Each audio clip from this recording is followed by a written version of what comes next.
ডর রহস্যময়। বিজ্ঞান সেই রহস্যের জট খুলছে প্রতিনিয়ত। আজ যা অনাবিষ্কৃত তা অবিশ্বাস্যও বটে।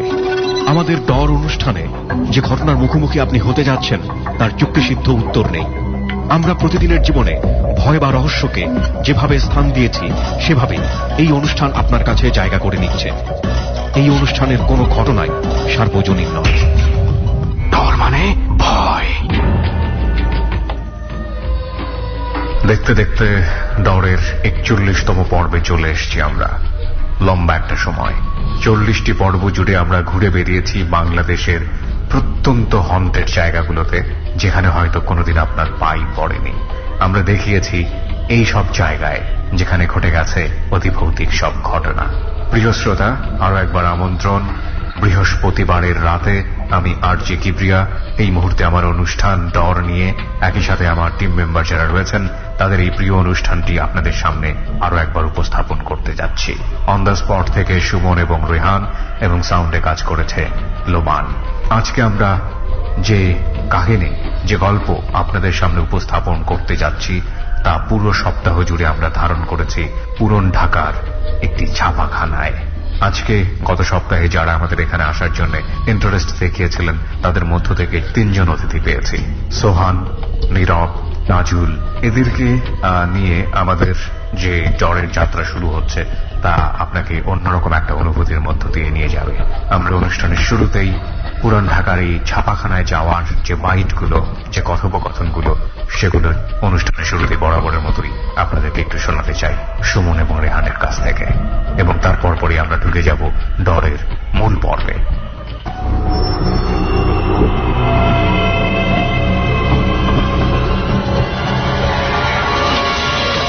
ডর মানে ভয়।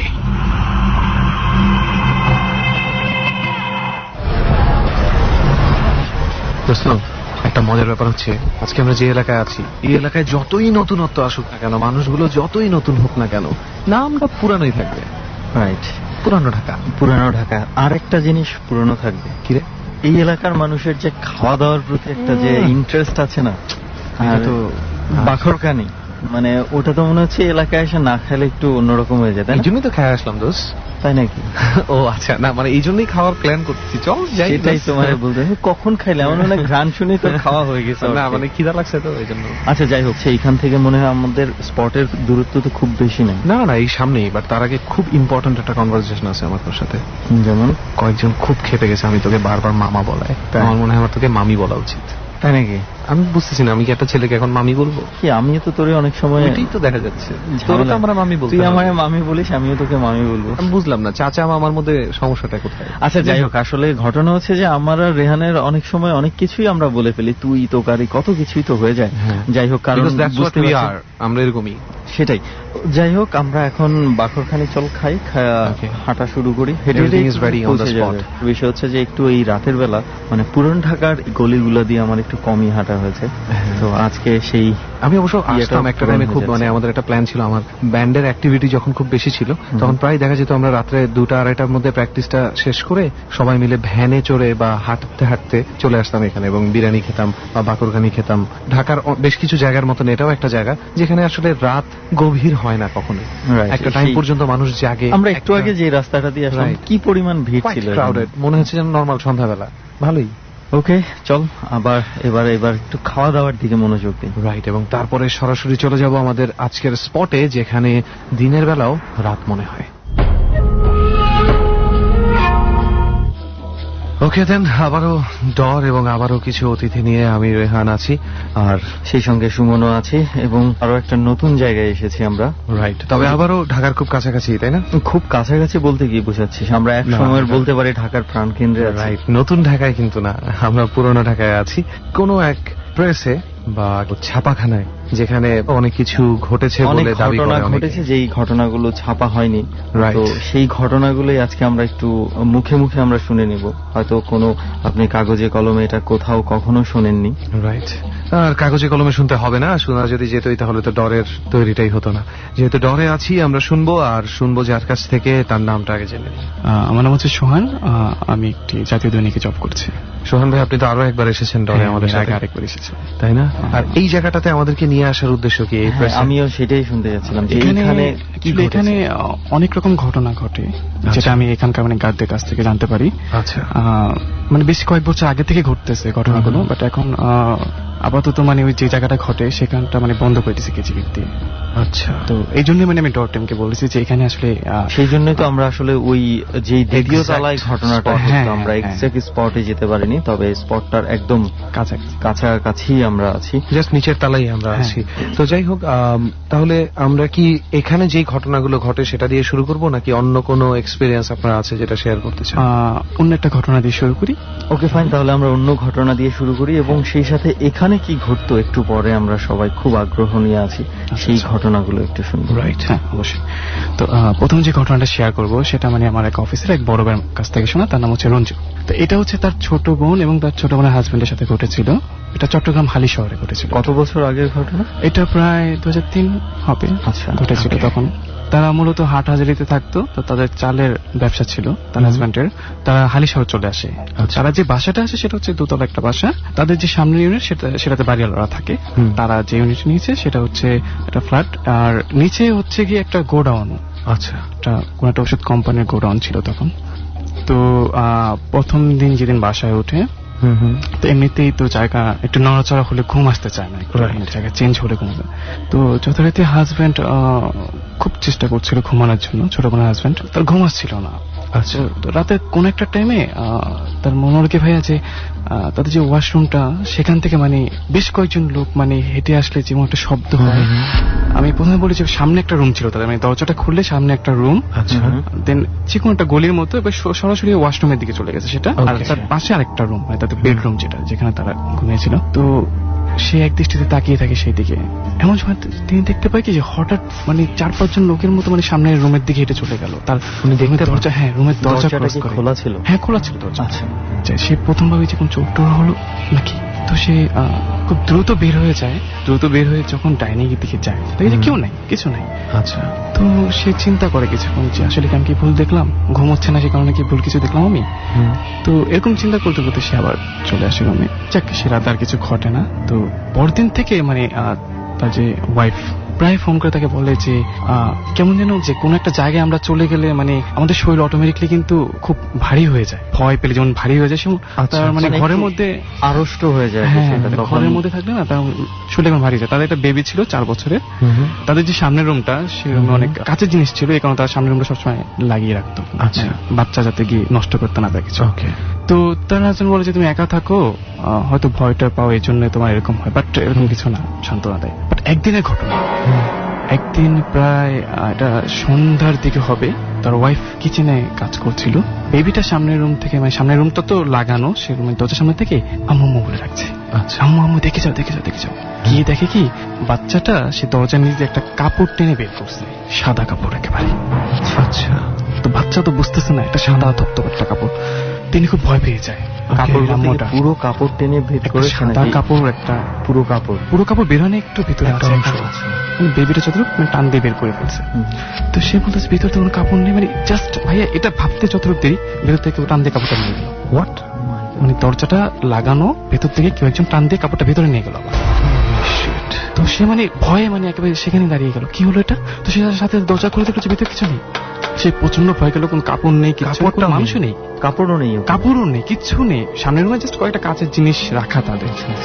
তো সে দরজা খুলে বাড়িওয়ালার যে রুম সে রুমে নক করতেছে। বাড়িওয়ালা নেই, বাড়িওয়ালার যে কাজের মেয়েটা সে দরজা খুলে দিল, বললো যে তিনি তো বাইরে গেছেন। খুব মানে ভয় পেয়েছে, সে বলছে আমাকে এক গ্লাস পানি দাও।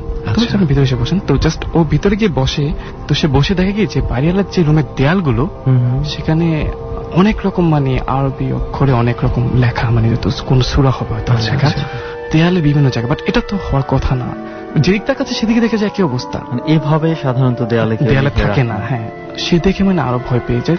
সন্ধ্যার পর তার হাজবেন্ড আসে, সে আর রুমে যায় না, বাড়িওয়ালার রুমে থাকে। বাড়িওয়ালাও তখন আসেনি। তার হাজবেন্ড আসার পর সে বলে, তার হাজবেন্ড বলছে কি বলো, এক কথা দুই কথা হাজবেন্ড সাথে কথা কাটাকাটি হয় ব্যাপারটা নিয়ে, সে বলতেছে যে না দেখছে, তার হাজবেন্ড বলতেছে। উনি কি মানে হাজবেন্ডকে টোটাল কথাটা খুলে বলেন যে এই ঘটনা ঘটেছে? হ্যাঁ বলেন, তারপরে সেই ঘটনা নিয়ে একটা কথা কাটাকাটি শুরু হয়। হ্যাঁ, তার হাজবেন্ড বিশ্বাস করতে চায় না যে এরকম কিছু হতে পারে না, মানে তার এই বিষয়টার উপরে তার একটু বিশ্বাস কমই ছিল। তারা মানে ঝগড়া করে হয় কি, ওই ভিতরের রুমে তার ওয়াইফ এবং বেবিটা ঘুমিয়ে পড়ে, সে সামনের রুমটার মধ্যে আজকে ঘুমায়। এ পর্যন্ত তারা এই পর্যন্ত এই রুমের মধ্যে ঘুমায়নি। সেখানে একটা ফ্লোরিং বেড। ঘুমানোর একটা টাইমে হাজবেন্ডের মনে হয় যে সে আসলে বেডে নেই, সে মানে ফ্লোরের মধ্যে শুয়ে আছে। তো সে ভাবটা যে এটা কি হলো, আমি তো বেডে শুয়েছি। তো সে ভাবলো কি হয়তো নড়াচড়া করতে হচ্ছে, তো ফ্লোরিং বেড হয়তো পড়ে গেছে। তো সে করলো কি আবার আগের জায়গায় গিয়ে শুয়ে পড়লো। জাস্ট তার ঘুম আসেনি তখনও, জাস্ট কয়েক মিনিট পরে তার মনে হলো কেউ একজন টান দিয়ে তাকে নিচে পাঠালো এবং সে পড়ে গেল। হ্যাঁ, ঠিক সেই মুহূর্তে সে দেখে যে সে যেখানে ঘুমিয়েছিল সেখানে একটা কালো একটা শ্যাডো শুয়ে আছে, খুব লম্বা। সে যেখানে শুয়েছিল সেখানে একটা কালো একটা শ্যাডো, তাকে সরিয়ে দিয়ে ওই শ্যাডোটা শোয়া সেখানে।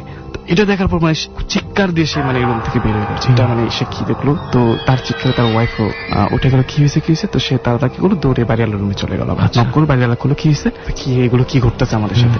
অ্যাকচুয়ালি আসলে বাড়িওয়ালি ব্যাপারটা খুলে বলে যে আপনারা যে রুমটা থাকেন এই রুমটাতে আসলে একটু সমস্যা বলতে কি, অনেক হুজুর দেখানো হয়েছে, বাট তারা একটা কথা বলে যে এই রুমে কারো পক্ষে সম্ভব না থাকা, কারণ এই যে রুমটা ভাইয়া সেখান দিয়ে 20 থেকে 30টা জিন প্রতিদিন যাতায়াত করে এবং তারা কারো ক্ষতি করে না, বাট তাদের সামনে কেউ যদি পড়ে যায় বা ডিস্টার্ব করে সেক্ষেত্রে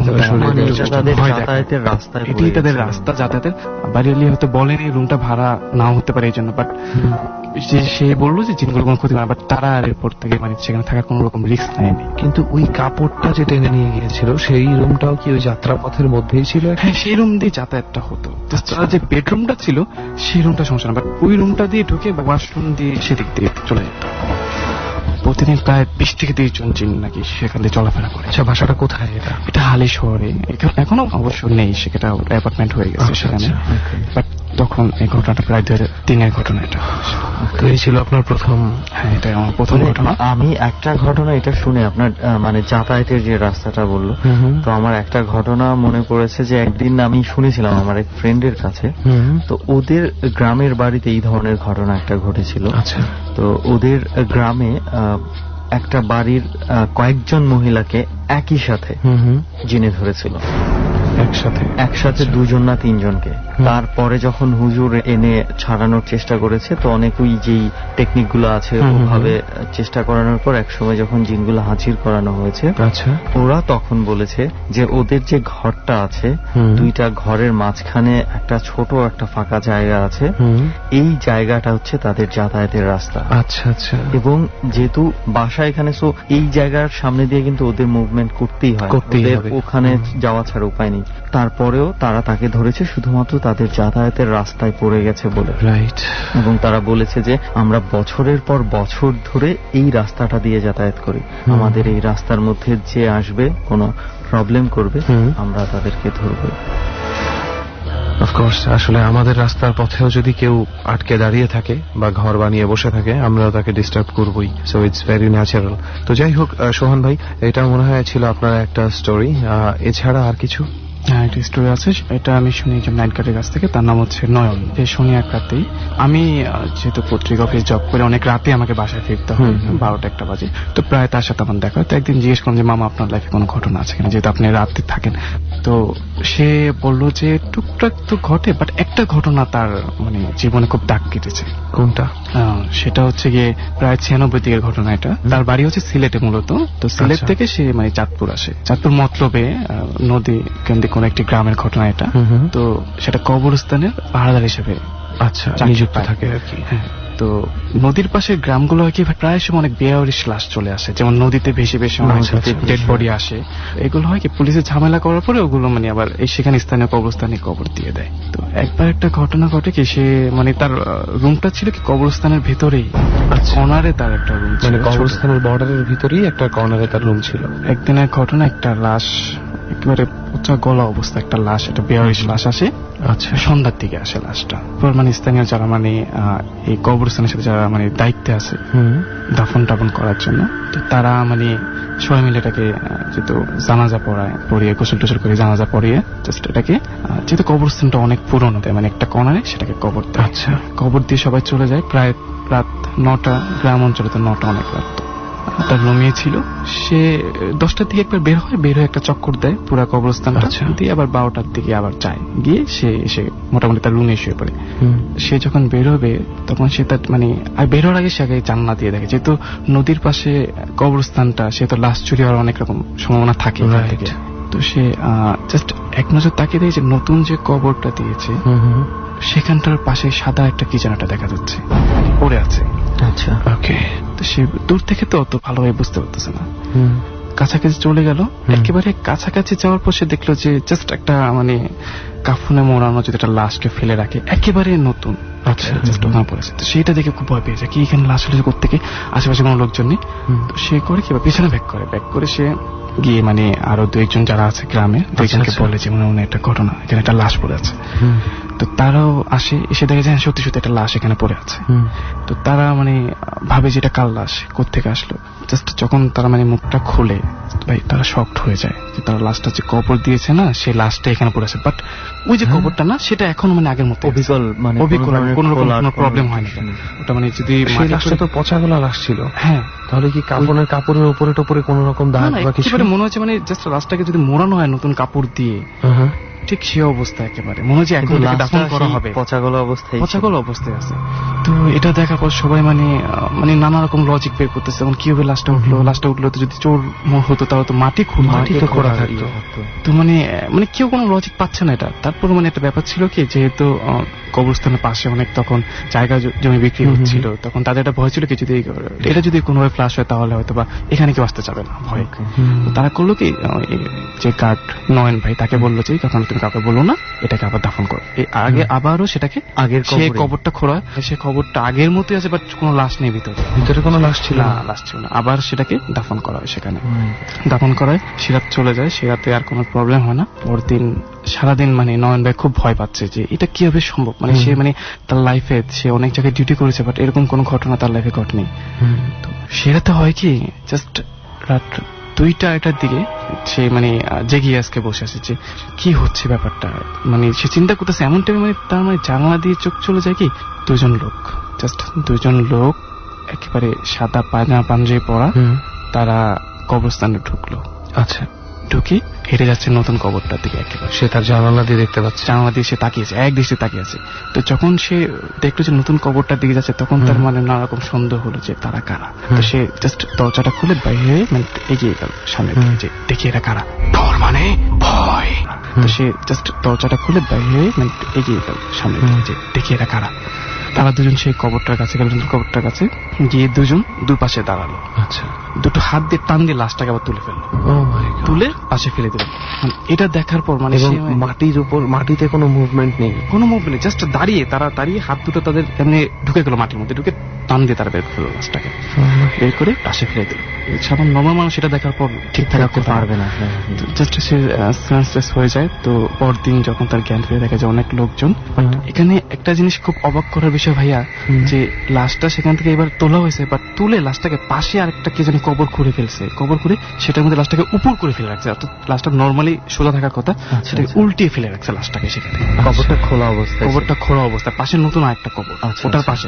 ওই কবরটা এখনো ওইভাবেই আছে, কিন্তু পাশে আরেকটা খোলা কবর, ওখানে লাশটাকে উপর করে মানে ফেলে রাখছে। তো যাকে এটা জানানো নিয়ে হয়, আসলে এটা একটা ভয়ের ব্যাপার হয়ে গেল। তো সেও মানে খুব ভয় পাচ্ছে। তো এটা জানার জন্য মানে 2-3 গ্রাম দূরে একজন হুজুর আছে, তার কাছে গেল যে আসলে ব্যাপারটা কি, মানে কেন হলো এই ব্যাপারটা। তো সে আসলে তাৎক্ষণিক কোনো ব্যাখ্যা পেল না, বাট সে একটা কথা বললো যে অনেক সময় হয় কি, যে আমরা একটা কবরের উপর একটা কবর দিই, একটা মানুষকে দাফন করি। সে ভালো হতে পারে, খারাপও হতে পারে। জাস্ট আগে যে ছিল হয়তো সে অনেক আমল করতো, সে খুব ভালো ব্যক্তি ছিল। যে যাকে হয়তো সেকেন্ড টাইম কবর দেওয়া হয়েছে তার উপরে সে হয়তো খুব খারাপ ব্যক্তিও ছিল, হতে পারে। তো সেই কারণে সে চাচ্ছিল যে তার এখানে সে আসুক, কবরটা তো নির্দিষ্ট একটা জায়গা। তো আসলে সে চাচ্ছিল না, এই কারণে সে রিজেক্ট করেছে বারবার। সে হয়তো প্রথমবার সে একটা ওয়ার্নিং দিয়েছে যে সেখানে আর খবর দিন, কিন্তু তার শক্তিটাকে অ্যাপ্লাই করতে যেই 2জন আসছিল তারা কারা, আমারও আসলে আমি সেটাই ভাবছি। উনি তো সেন্সলেস হয়ে গেছে, সো আর দেখেনি মানুষগুলো কোথায় গেল। এবং শেষ পর্যন্ত ছেলেটার কবর কোনটা হয়েছিল, যেটা নতুন করা হয়েছে সেখানেই তাকে দাফন করা হয়। বাট তারপরে সে আর ওখান থেকে জবই ছেড়েছে, সে ভয় আর কখনো কবরস্থানে, বাট এখন সে নাইট ডিউটি করছে, কিন্তু কবরস্থানে আর কোনো ডিউটি সে করে। সম্ভাবনা। এরপরও তার লাইফে টুকটাক ঘটনা অনেক ঘটেছে, সে বলেছে কোন একটা সময় আবার বলবে সে সময় করে। আচ্ছা, আমরাও সময়টার জন্য অপেক্ষা করব, যাতে চাই না এই ধরনের ঘটনা কারোর সাথে ঘটুক, কিন্তু ঘটলে যেন অবশ্যই ডরে উপস্থাপন হয়। যাই হোক সোহান ভাই, শুনলাম একটা প্রচন্ড অদ্ভুত খবর যে কবর লাশকে রিজেক্ট করে দিচ্ছে, এবং তাও বাইরের একটা শক্তির প্রভাব দেখিয়ে। আজব ব্যাপার, আসলেই আজব। তো সোহান ভাই, আমরা আরেকটা স্টোরিতে চলে যাব। হ্যাঁ, আরেকটা স্টোরি বলতে আমার যে অফিস, যে ড্রাইভার, তার একটা ঘটনা আছে। কিরকম? সে আগে একটা ভাড়া যে গাড়িগুলো, সে গাড়িগুলো চালাতো, একটা মাইকেও চালাতো। তো তাকে একদিন মানে চলার পথে তাকে জিজ্ঞেস করলাম যে আপনার লাইফে কোনো ঘটনা আছে কিনা। তো সে বলে যে একটা ঘটনা আছে। আচ্ছা, সেটা হচ্ছে প্রায় 2006 ঘটনা, এটা 6-7 মানে ঈদের সময়, কোরবানি ঈদের 2 দিন আগে ঘটনা এটা। আচ্ছা, ঘটনাটা এমন যে বাড্ডায় একটা সুইসাইড করাটা লাশ নিয়ে তাকে ফেনে যেতে হবে। তো তার বাড়িতে যাওয়ার কথা ছিল, তো সে আসলে চাচ্ছিল না যে ভাড়া নিয়ে যেতে। তারপর আবার লাশ নিয়ে গেলে অনেক রকম প্রবলেম হয়, সেটা সে শুনেছিল। তারপর অনেক ভাড়া টাড়া দেওয়ার কথা বললো। তো লাশের সাথে মানে যে ফ্যামিলি তার আগে নাকি বাড়িতে চলে গিয়েছিল, তো তার যে বাবা, সন্তান মারা গেছে আর কি, তার বাবা আর ওই ছেলেটার একটা ফ্রেন্ড যাবে সাথে আর কি। তো সে জানতো যে দুজনই যাবে সাথে। তো তারা সন্ধ্যার পরে রওনা হলো। লাশটাকে ভাইয়া করছে কি, ওই যে বিছানার চাদর, একটা পুরোনো চাদর দিয়ে পেঁচিয়ে রাখা হয়েছে পেছনে, মানে সিটে রাখা হয়েছে, শুয়ে রাখা, সিটে শুয়ে রাখা হয়েছে।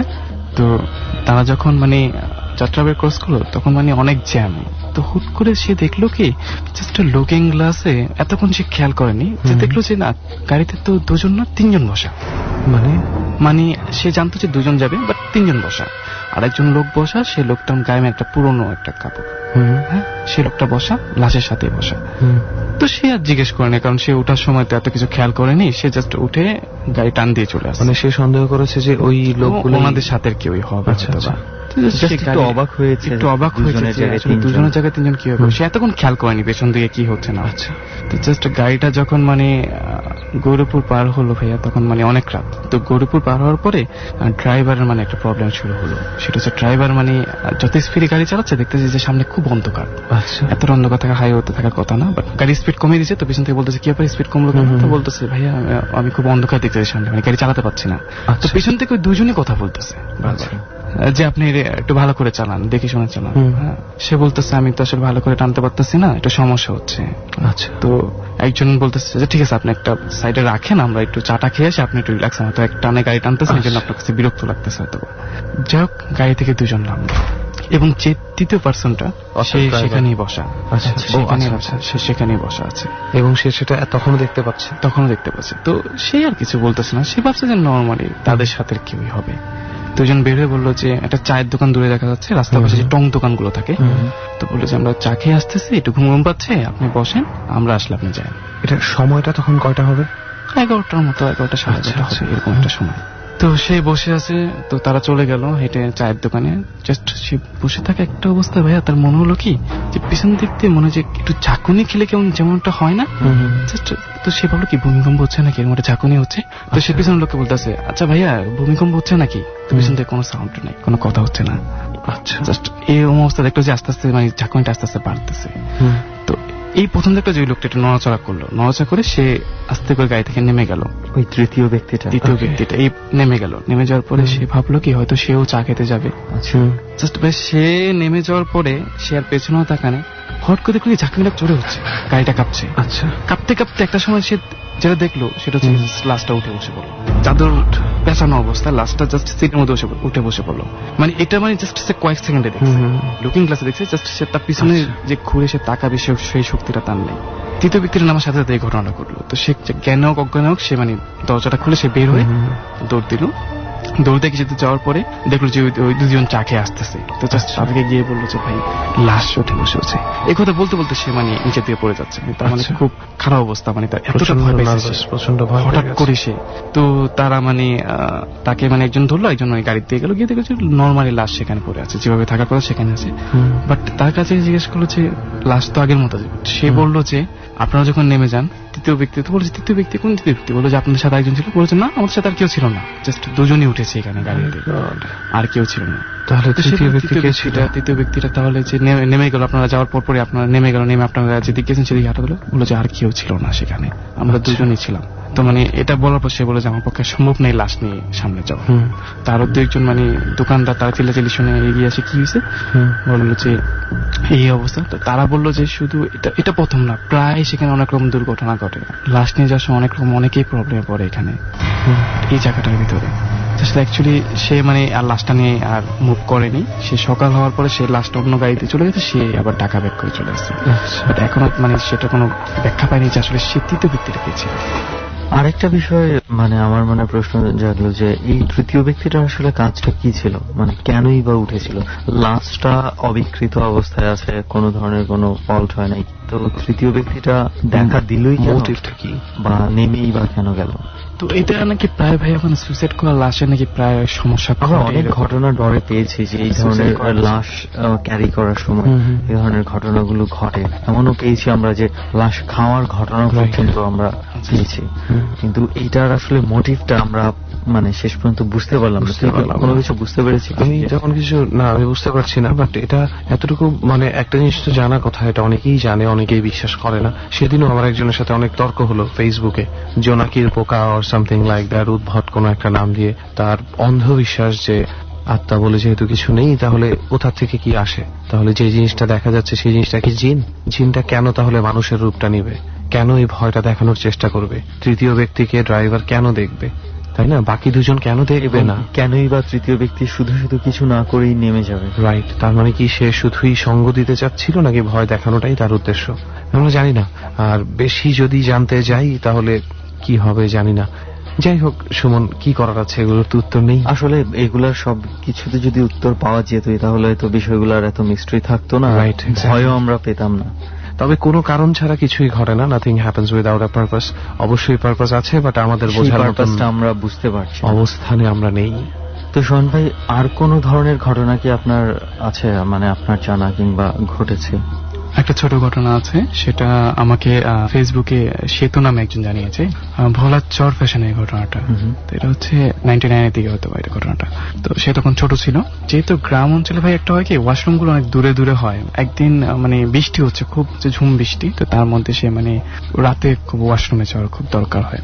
যেহেতু মেয়ে মানুষ, সে একাই বের হয়। কিছু দূর যাওয়ার পর সে যখন টিউবওয়েলের কাছে যাবে, পানি নেওয়ার জন্য, জাস্ট টিউবওয়েল থেকে কিছু দূর মানে তাদের পুকুর, সে পুকুরে তারা মাছ চাষ করে। আচ্ছা আচ্ছা। সে হঠাৎ দেখলো কি যে বৃষ্টির মধ্যেও কেউ একজন পুকুরের মধ্যে গোসল করতেছে, এত রাতে, রাত প্রায় তখন 1-1:30 মতো হবে আর কি। আচ্ছা। পুকুরে গোসল করতেছে, অথচ পুকুরে নামা একেবারে নিষেধ। তো সে দূর থেকে মানে চিৎকার করে বলে যে কে এত রাতে পুকুরের মধ্যে গোসল করতেছে, হ্যাঁ এখানে জানে না এখানে নিষেধ। মানে সে ভাবছে তো বাসার কেউ, এলাকার কেউ, আশেপাশের কেউ, বাট সে কোনো শব্দ, কোনো উত্তর নেই, জাস্ট ডুব দিচ্ছে, উঠতেছে। তো সে ভাবলো কি নিশ্চয়ই মাছ টাছ ধরতেছে বৃষ্টির মধ্যে। তো সে খুব কাছাকাছি চলে গেল, পুকুর পাড়ে গিয়ে বৃষ্টি হচ্ছে, বিদ্যুৎ চমকাচ্ছে, আমার পরিবেশ, তার হাতে আর কোনো আলো নেই। সে যখন জাস্ট আরেকবার চিৎকার দিয়ে যাবে, সে জাস্ট দেখলো যে মানে বিদ্যুৎ চমকানো হলো জাস্ট একজন বৃদ্ধা, তার বয়স 60-65 মতো হবে, সে সেখানে গোসল করতেছে। তো তখন তার অন্যরকম কোনো চিন্তা ভাবনা ঢুকে নেই। সে আবার বললো যে কে আপনি এত রাতে গোসল করতেছেন, আপনি জানেন না পুকুরে নামা নিষেধ। মানে সে খুব রাগী কণ্ঠে বলছে। ঠিক তখন ভাইয়া বৃদ্ধা মানে তার দিকে মানে ঘুরে তাকা, বৃদ্ধা জাস্ট ডুব দিচ্ছিল আর উঠছিল, মানে উপর দিকে মাথাটা তুলছিল। জাস্ট বৃদ্ধা তার দিকে ঘুরে দেখে, সে দেখলো যে বৃদ্ধা মানে চোখ দিয়ে মানে টকটকা লাল একেবারে তার দিকে তাকিয়ে আছে। তো এটা দেখার পর সে বলছে কি বৃদ্ধা ভাবে তাকিয়ে আছে। তো বৃদ্ধা তার দিকে সাঁতরে আসতেছে, এটা বলা তার একটু ভয় লেগে গেল যে কি এবার সে আবার আমার দিকে আসতেছে। সে চিনতে পারতেছে না ফেসটা। করলো কি, বাসার মানে অন্যান্য যে যারা আছে পুরুষ মানুষ, তাদেরকে ডাকার জন্য সে আবার পেছনে ব্যাক করলো। তো পিছনে ব্যাক করে সে বাসা মানে যেহেতু কাদা ছিল, পানির মধ্যে তো হাঁটা চলা করা জানা যেত স্পিডে, যতটুকু সময় সে স্পিডে গেল, গিয়ে বাসা কয়েকজনকে বললো যে এই অবস্থা, পুকুরের মধ্যে কে জানে না আমি গোসল করতেছে। আমি বলার পর আবার আমাকে উল্টাও আমার দিকে আসতেছে, মানে রেগে টেগে। কয়েকজন মানে লাইট নিয়ে বের হলো যে মানে কে গোসল করতেছে, যে গিয়ে দেখে যে পুকুরের মধ্যে কেউ নেই। জাস্ট মানে তবে এটা বোঝা যাচ্ছে যে কেউ একজন গোসল করছে, মানে গোসল করলে কেউ মাঝখানে অনেক ঢেউটা কিন্তু বড় বড় হয়ে পাড়ের মধ্যে এসে বাড়ি খায়। তো তারা মানে বুঝতেছিল যে বৃষ্টির মধ্যেও মানে কেউ একজন গোসল করছে, মানে ঢেউটা এখনো মানে নড়াচড়া করতেছে। তারা ভাবলো যেহেতু কেউ এলাকার কেউ দুষ্ট, চলে আসে, বলে যে না এটা কেউ না। তো সে তার কাজ শেষ করে সে বাসায় চলে যায়। তারপর থেকে মানে একটু সমস্যা তার শুরু হয়। সে মেয়েটা একা ঘুমায়, তো প্রায় রাতে একটা স্বপ্ন দেখে, মানে সে যেদিকে মুভ করে ঘুমায় তার মানে খাটের সাথে হচ্ছে জানালাটা খোলা, বৃদ্ধা তাকে ডাকতেছে যাওয়ার জন্য তার সাথে। মানে এটা স্বপ্ন দেখে সে জেগে উঠে দেখেছে জানালা কাটা। তো সে কয়েকদিন দেখার পরে সে মানে বাসার কয়েকজনকে বলে যে অবস্থা, আমি যে বৃদ্ধাকে দেখছিলাম গোসল করতে তাকে আমি স্বপ্নে দেখি। তো অনেকে বলে যে এটা স্বপ্ন, তো স্বপ্ন কখনো বাস্তব নেই। তো হলো কি এরকম কয়েকদিন যাওয়ার পর মেয়েটা মানে খুব ঘন ঘন সে স্বপ্ন দেখতে শুরু। প্রতিদিন কি একই ধরনের স্বপ্ন দেখছে? জাস্ট একটা স্বপ্নে জানলাটা খুলে বৃদ্ধা তাকে ডাকতেছে তার সাথে যাওয়ার জন্য। এটা দেখার পর মানে তার মধ্যে একটা ভয়ও জাগে। আবার কয়েকদিন দেখার পর এটা রেগুলার হয়ে যাওয়ার পর তার মধ্যে মানে আস্তে আস্তে জিনিসটা মানে ভয়টা চলে যায় যে এটা রেগুলার দেখতেছে একটা স্বপ্ন। জাস্ট সে জানলাটা বন্ধই থাকে প্রতিদিন, মানে ঘুম থেকে উঠে যখন তো চোখ মেলে। কিন্তু আমার মনে হয় কি মানে একটা স্বপ্ন হোক আর যাই হোক, এটা যদি বারবার একই জিনিস দেখা হয় তখন এটা সাধারণ একটা স্বপ্ন থাকে না। সেটাই। তারপর কি হলো এটা? তারপরে হলো কি একদিন রাতের ঘটনা, সে মানে শুয়ে আছে, জাস্ট যে শোয়ার একটা পর্যায়ে হলো কি সেটা নড়াচড়া করলো। ঠিক এমন সময় তার পাটা মানে মনে হচ্ছে ঠান্ডা কিছু এটার সাথে মানে গিয়ে টাচ লাগলো। আচ্ছা। তো সে তো একা ঘুমায়, দরজা লাগানো সব লাগানো, সেই পাটা একটু নাড়াতে দেখলো যে ঠান্ডা কিছু একটা যদি পায়ের কাছে থাকে, অর্থাৎ সে ভালো করে মানে আন্দাজ করার চেষ্টা করলো যে কি, সে জাস্ট দেখলো যে একটা পায়ের সাথে তার পা টাচ লাগতেছে। আচ্ছা। অর্থাৎ তার পাশে কেউ একজন শুয়ে আছে। মাই গড। তো সে ধরপড় করে সে পাশে ফিরে তাকে সে দেখে যে সে বৃদ্ধা তার পাশে শুয়ে আছে। তার দিকে তাকে সে ওই যে স্বপ্ন দেখে গোসল করতে দেখেছিল, যাকে সে বৃদ্ধা তার দিকে তাকে শুয়েছে এবং তার যে পা, সে পায়ের সাথে ওই মেয়েটার পাটা টাচ হচ্ছে এতক্ষণ যাবত। এটা দেখার পর মানে তার মানে সে মানে চিৎকার যে দেবে, তার চিৎকার দেওয়ার মতো কোনো অবস্থা নেই। সে বৃদ্ধা খালি তার দিকে তাকিয়ে মানে সে টকটকে লাল দুটো চোখ, সে বলতেছে যে আমি তোকে আমার সাথে নিয়ে যাবো, তুই আমাকে ডিস্টার্ব করেছিস। আমি এই পুকুরে আচ্ছা অনেক বছর যাবত গোসল করি, কেউ কিছু বলে না আমাকে। তো এটা বড় মেয়েটা মানে সাউন্ড করার মতো অবস্থা, জাস্ট সে মানে খুব জোরে চিৎকার দেওয়ার চেষ্টা করতেছে, বাট সে আর কোনো কথা বলতে পারতেছে না। বৃদ্ধা তার দিকে এক দিশে তাকিয়ে আছে। তো হয়তো বা মানে কোনটা শব্দ, পাশের রুমে মেয়েটার মা ঘুমিয়েছিল, কোনটা শব্দ তার কানে যায়। তো সে দরজা নক করে বলে যে কি ব্যাপার, কি হয়েছে, এরকম করতেছিস কেন? মানে অনেক সময় কি বোবার দরজা সমাধান ঘুম ঘুম করে একটা শব্দ হয়, এমন একটা শব্দ হচ্ছিল মেয়েটার মুখ থেকে। ঠিক যখন দরজা নক হয় ঠিক তখনই মানে বৃদ্ধাটা মানে করে সাথে সাথে ভ্যানিশ হয়ে যায় ওখান থেকে। তো মেয়েটা মানে এতক্ষণ পর তার শরীরটা শক্তি পায়।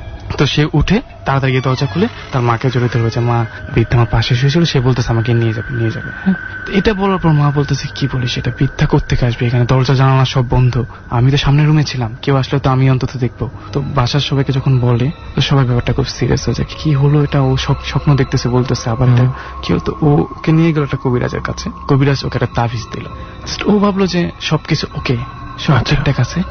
বাট কয়েকদিন ভালো যাওয়ার পর সে একদিন মানে সে ওয়াশরুমে যাওয়া তার প্রয়োজনে বাড়ির পাশে, সে জাস্ট ওয়াশরুমে যাচ্ছে, সে মানে ওয়াশরুমের দরজাটা খুলে তার চোখটা হঠাৎ করে চলে যায় পাশে একটা আম গাছের দিকে।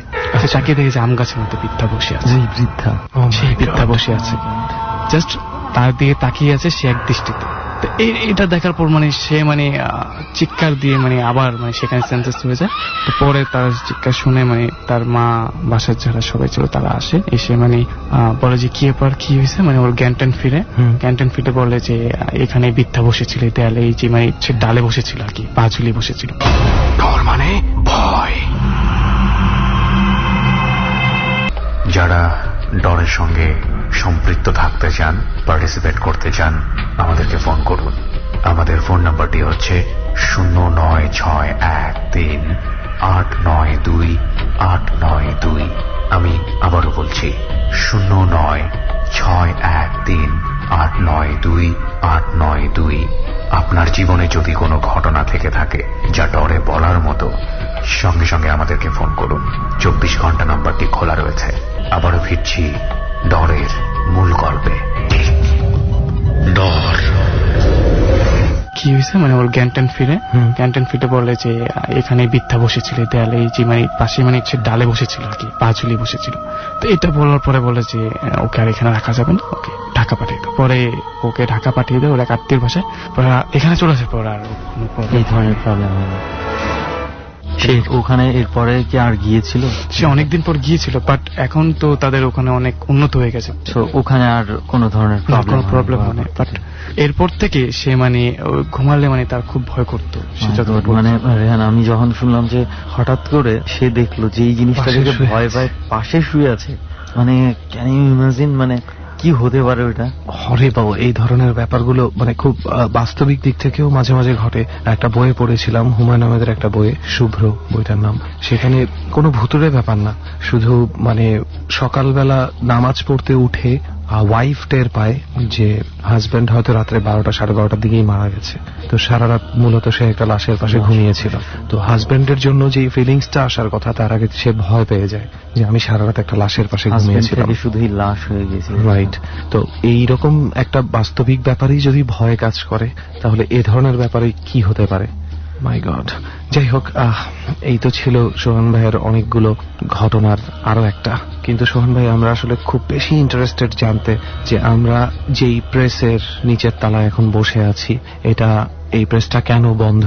এবং প্রেসটা আমরা দেখতে পাচ্ছি যে 2 তলা থেকে বন্ধ করে কেচি গেট লাগিয়ে দেওয়া হয়েছে, একদম সিলড, কাউকে সেখানে ঢুকতে দেওয়া হয় না। কতদিন যাবত এটা বন্ধ অবস্থায়? এটা বন্ধ প্রায় আজকে বছর 2 মতো বন্ধ এটা। আচ্ছা, তো এবার এই রহস্যটা একটু আমরা উদ্ঘাটন করি। এটা আসলে আমি আমার এক বন্ধুর মাঝ থেকে ঘটনাটা শুনি। তো আমি মূলত আসলে ঘটনাটা আমাকে কেউ বলতে চাচ্ছিল না যে আসলে ঘটনাটা কি। তো একজন গার্ডকে, অনেক পুরনো একজন গার্ড, তাকে খুব রিকোয়েস্ট করলাম, তো বরাবর সেই ঘটনাটা আমাকে বললো। উনি কি এখন এখানে কাজ করেন? তিনি এখন আছেন এখানে। আচ্ছা। তো তিনি ঘটনাটা বললো যে বাংলাদেশের খুব পপুলার একটা লাইব্রেরি প্রেস, আসলে নামটা বললে অনেকে চিনবে, অবশ্যই আমরাও বলি। ঘটনাটা হচ্ছে 2009 শুরুতে ঘটনাটা। আচ্ছা। ছবি দেখলে হয়তো বুঝবে অনেকে যে ছবিটা হচ্ছে গিয়ে একেবারে লম্বা একটা বারান্দা, সরাসরি একটা একেবারে একটা ওয়াশরুম, বাম পাশ দিয়ে একটা চিকন গলির মতো গিয়ে একটা কিচেনের দিকে চলে গেছে। আচ্ছা। এই বারান্দার পাশেই অনেকগুলো রুম আছে, সেখানে যারা প্রেসের কর্মী ছিল তারা রাতে ঘুমাতো সেখানে, আর ওয়াশরুম একটা ওয়াশরুম ছিল। তো সেই কিচেনে যে বাবুচি ছিল সে সেখানে রান্না করতো, প্লাস সেই রুমের মধ্যে সে ঘুমাতো। আচ্ছা। টুকটাক অনেক রকম ঘটনা হতো, বাট সে বাবুচি নতুন আসছিল সেখানে, তো সে আসলে এই ব্যাপারে কিছু জানতো না। একদিন রাতের ঘটনা, সে কাজটা শেষ করে সবাইকে খাওয়া দাওয়া করিয়ে মোটামুটি তার বিছানায় শুয়ে পড়েছে মশারি টানিয়ে। রাতে কোনো একটা টাইমে তার খুব একটা শব্দ শুনতে পায়, সে ঘুমের মধ্যে সেটা শব্দ শুনতে হয়, কর্মর কর্মর করে একটা শব্দ হচ্ছে। আচ্ছা। একেবারে তার কাছে, অর্থাৎ সে যে বিছানায় শোয়া, অর্থাৎ এক হাত ধরে বসা কিছু একটা বিছানার ভিতরে। সে জাস্ট চোখ মেলে তাকায়, চোখ মেলে তাকিয়ে সে দেখে যে 6-7 বছরের একটা বাচ্চা তার মুখের পাশে যে জায়গাটুকু, বিছানার অন্য জায়গাটুকু, মশারির ভিতরে সেখানে বসে কিছু একটা চিবিয়ে চিবিয়ে খাচ্ছে, কুচকুচে একেবারে কালো বাচ্চাটা। সে যতটুকু বললো যে বাচ্চাটা সারা শরীর লোমে ভর্তি ছিল। বাবুচি সেই জিনিসটা দেখে সে খুব চিৎকার দিয়ে মশারি থেকে বের হয়ে যায়। বের হয়ে গিয়ে সে যারা কর্মী ছিল, যেহেতু প্রেস অনেক রাত্র পর্যন্ত কাজ হয় সেখানে, তো তারাও দৌড়ে আসে, কি হয়েছে। তো সে বলে যে মশারির ভিত্তি কিছু একটা বসে বসে কি যেন খাচ্ছে। তো তারা দৌড়িয়ে যায়, গিয়ে লাইট লুইট চালিয়ে দেখে যে জাস্ট সেখানে কোনো কিছু নেই, বিছানার উপরে কিছু খাওয়া দাওয়ার পরে যে হাড়গোড় পড়ে থাকে না, সেই কিছু অংশ পড়ে আছে বিছানার মধ্যে। এটা দেখার পর বলো যে কি ব্যাপার, এগুলো কোত্থেকে আসলো? আর মশারি তো যত দিতে পারে, মশারিটা যেহেতু ঢাকা ছিল, কেউ ওরকম কিছু ইঁদুর বেড়াল আনানো সম্ভব না ওটার ভিতরে।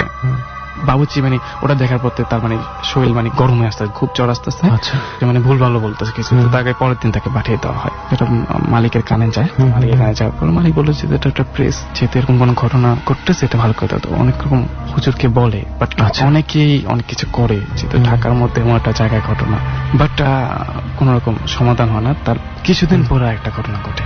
কিরকম? একজন গার্ড, সে রাত 3টা হবে, প্লেসটা হচ্ছে 4 তলা। তো সে যখন নিচের থেকে 2 তলা যায় দেখার জন্য, সেই থেকে সে জাস্ট হঠাৎ করে তার চোখ চলে যায় সেই ওয়াশরুমের দিকে। সে দেখে কি বাবুচি সেখানে দাঁড়িয়ে আছে। এই যে কেচি গেট আমরা দেখে আসলাম, সেখান থেকে যে বাথরুমটা দেখা যাচ্ছে। হ্যাঁ ভাইয়া, এই যে কেচি গেটটা যেখানে দেওয়া, ঠিক সেখান থেকে জাস্ট বাথরুমটা, যেখানে ওয়াশরুমটা, দেখে যে বাবুচি সেখানে দাঁড়িয়ে আছে। যে বাবুচি আগে ভয় পেয়েছিল, চলে গিয়েছিল। হ্যাঁ, চলে গিয়েছিল, বাট সেও জানে চলে গিয়েছিল, বাট বাবুচিকে হঠাৎ করে দেখে ভাবলো যে বাবুচি বোধহয় আবার ব্যাক করেছে। আচ্ছা। কারণ যেহেতু তার ডিউটিটা রাতে, দিনে কি আসে যায় সে তার জানার কথা না এটা। তো সে বললো যে কি আর বাবুচি, তোমার কি শরীর ঠিক হয়ে গেছে? এটা বলতে বলতে না বাবুচি গলির মধ্যে ঢুকে গেল, তার রুমের দিকে চলে গেল, উত্তর না দিয়ে। তো সে ভাবলো যে তার ডাকটা শুনতে পারে, তো সে পিছনে নানা রকম কথা বলতে বলতে সে হাঁটতে ওই রুমে দিয়ে জাস্ট সে ভাইয়া ওই যে বাবুচির রুমটা, সেখানে গিয়ে ভাইয়া সে দেখে যে বাবুচির রুম তালা মারা। অর্থাৎ গলিটা এতটুকু যে একজন মানুষকে একজন মানুষ পাশ কাটিয়ে তাও গায়ে ধাক্কা খাবে, তাকে এড়িয়ে কেউ যে চলে যেতে পারবে এমন কোনো রাস্তা নেই। আর করিডোরটা তো সম্পূর্ণ লাইট, ওখানে আলো ছিল। এটা দেখার পর মনে হয় খুব ভয় পেয়েছে, কি এবার তুলে তখন কাকে দেখলাম আমি এখানে। তো এটা দেখার পর সে পেছনে চলে যায়, সেই নিচে আরো কয়েকজনকে বলেছে আসলে ওই জায়গাটা সমস্যা, ওখানে তুমি একা একা যাও না, আচ্ছা 2-3 জন মিলে যাই। তো ভাইয়া এটা বলার পরে মানে আস্তে আস্তে মানে সেখানে মানে লোকজন যখন যতই জানতেছে ততই মানে তারা চলে যাচ্ছে। এর মধ্যে একটা প্রবলেম শুরু হলো কি, রাতে যখন সবাই প্রেসে কাজ করে চলে আসে, তো এখানে অনেকে যারা গার্ড, আমরা যেখানে বসি তার পাশেই মানে একটা বড় বসার জায়গা ছিল, এখানে একটা সময় মানুষ এসে বসতো এখানে। ওকে, তো এখানে যারা গার্ডরা বসতো তারা হুট করে তারা শুনতো কি যে মেশিন গুলো আপনি আপনি চলতেছে এখানে, অথচ মেশিন গুলো তখন বন্ধ, একেবারে কেচিকেট লাগানো, ভিতরে কেউ নেই। এটা কি মানে যে কজন গার্ড থাকতো সবাই শুনতো? সবাই শুনতে পেত। বাট তারা হতো কি, তারা কেচিকেট খুলে ভিতরে দেখেছে ভিতরে অন্ধকার, কেউ নেই। বাট তারা যখন ঢুকতো না মেশিন গুলো আপনা আপনার বন্ধ হয়ে যেত। যেহেতু প্রিন্টিং প্রেস এর অনেক শব্দ হতো, প্রিন্টিং মেশিনে অনেক শব্দ অনেক দূর থেকে শুনতে পাওয়া যেত। এরকম করতে করতে না গার্ডরাও চলে যাচ্ছে, বলে পালিয়ে চলে যাচ্ছে। এদিকে মালিকের বিজনেসটাও আস্তে আস্তে খারাপ হতে শুরু করলো। আর যত লোকজন মানে চলে যাচ্ছে তারা তো যাচ্ছেই, নতুন যাদেরকে আনা হচ্ছে তারাও দু একজন কাছে শুনে তারাও দেখা যায় 1-2 রাত থেকে কাউকে কন্টিনিউ করতে পারছে না। না আর সেই যে কিচেন, সেই কিচেনে কেউ ভয়ও ভাইয়া দিনের বেলাও যায় না, কারণ অনেকেই সেখানে গিয়ে দেখছে হুঠাৎ মনে হয় কি চোখের পলকে কোন একটা ছেলে পুরো লোম ভর্তি। আর ভাইয়া ছেলের ফেসটার কথা যেরকম বললো সেটা হচ্ছে কি, ছেলেটার ফেসটা ছিল চোখ দুটো খুব ছোট ছোট, তার মুখটা একটু বড় ছিল, আর মাথাটা একেবারে গোল, বলের মতো গোল একেবারে, আর সারা শরীর তার লোমে ঢাকা। তো এইটা মানে হঠাৎ মনে হয় কি যে কেউ একজন রুমের মধ্যে আছে, নাই, এরকম একটা মানে খুব অস্পষ্ট ভাবে দেখে। তো মালিক সিদ্ধান্ত নিল কি যে এই জায়গাটা মানে ওই জায়গাটা যেহেতু প্রবলেমটা বেশি হয় সেই কেচিকেটটা একবার লাগিয়ে দিবে। তো একটা গার্ড নতুন আসে, সে জানে না ব্যাপারটা, মানে তখন মানে গার্ড যেতে যেতে এমন একটা অবস্থা যে তখন 2 জন গার্ড ছিল মাত্র। আচ্ছা আচ্ছা। তো যেই আরেকজন যে ছিল সে আর তাকে এই ব্যাপারে কিছু বলে নাই, কারণ সেও যদি চলে যায় সে একা হয়ে যাবে, একটা ব্যাপার ছিল। ওই রুমগুলো ভাইয়া তখন একবারে ফাঁকা হয়ে গেছে, মানে কেউ নাই, কেউই আর থাকে না সেখানে। সে উপরে যাওয়ার পর হট করে তার মানে একটু ওয়াশরুমে যাওয়া দরকার হলো, যে ওয়াশরুমটা আছে ছবির মধ্যে সেই ওয়াশরুমে সে যায়। আচ্ছা, এটা কোন গার্ডটা যাচ্ছে, যে জানে ঘটনাগুলো না যে জানে না, যে নতুন আছে সে তো জানে না ব্যাপারগুলো কিছু। মানে আমি আসলে ভিতরে যদি যেতে পারতাম কেজিগেটের ভিতরে, তাহলে ওয়াশরুমে কয়েকটা ছবি তুলতে পারতাম। যেভাবে বললাম আমাকে যে ওয়াশরুমের ভিতরটা হচ্ছে ওয়াশরুমটা অনেক বড়, আচ্ছা, তার উপরে মানে 2টো পিলার এল সিস্টেমে চলে গেছে। সেখানে মানে অনেক পুরনো প্রিন্টিং এর রশি, দড়ি, তারপর বিভিন্ন মানে সরঞ্জাম আর কি সেখানে রাখা হয় করে ফেলেছে। ওয়াশরুমে বসে বসে সে উপর থেকে শুনেছে যে মানে কেউ একটা শব্দ হচ্ছে, ঠাস ঠাস ঠাস ঠাস একটা শব্দ হচ্ছে ওয়াশরুমের ভেতরে। ওয়াশরুমের উপরে মানে উপরে যে জায়গাটা মানে স্টোর রুমের মধ্যে ছোট একটা জায়গা, সেই মাথাটা উঁচু করে তাকে দেখে সেখানে সেই বাচ্চাটা বসে আছে, কুচকুচে কালো একটা বাচ্চা বসে তার দিকে তাকিয়ে আছে। এবং সে দেখতে দেখতে বাচ্চাটা তার সামনে দিয়ে নেমে দরজা দিয়ে তার সামনে দিয়ে হাওয়ায় মিলে গেল। তো সে সেখানে মানে চিৎকার চেঁচামি করে সে এখান থেকে বেরিয়ে এসে বললো যে এগুলো কি, তো সে গার্ড বলতেছে কিন্তু সমস্যা তুমি একা গেছো কেন? তো বললো আমাকে তো কেউ কিছু বলে নাই কেন। পরে সে পরদিনই সে গার্ড চলে যায়। তো এরপর থেকে একেবারে পার্মানেন্ট ভাবে সেখানে কেচিকেট দিয়ে সেখানে লাগিয়ে দেয়, সেখানে কাউকে ঢোকায় অ্যালাউ মানে। আর তো এখন পর্যন্ত এখন মানে টোটাল মানে দেখতেই পাচ্ছি যে ব্যবসাটা একেবারে বন্ধ হয়ে যায়, তার বেশ কয়েক বছর যাওয়ার ব্যবসাটা একেবারে বন্ধ হয়ে যায়। এখন যারা পুরনো 2 জন গার্ড আছে, এর মধ্যে একজন খুব পুরনো, তার কাছ থেকে তো মূলত ঘটনাগুলো শোনা।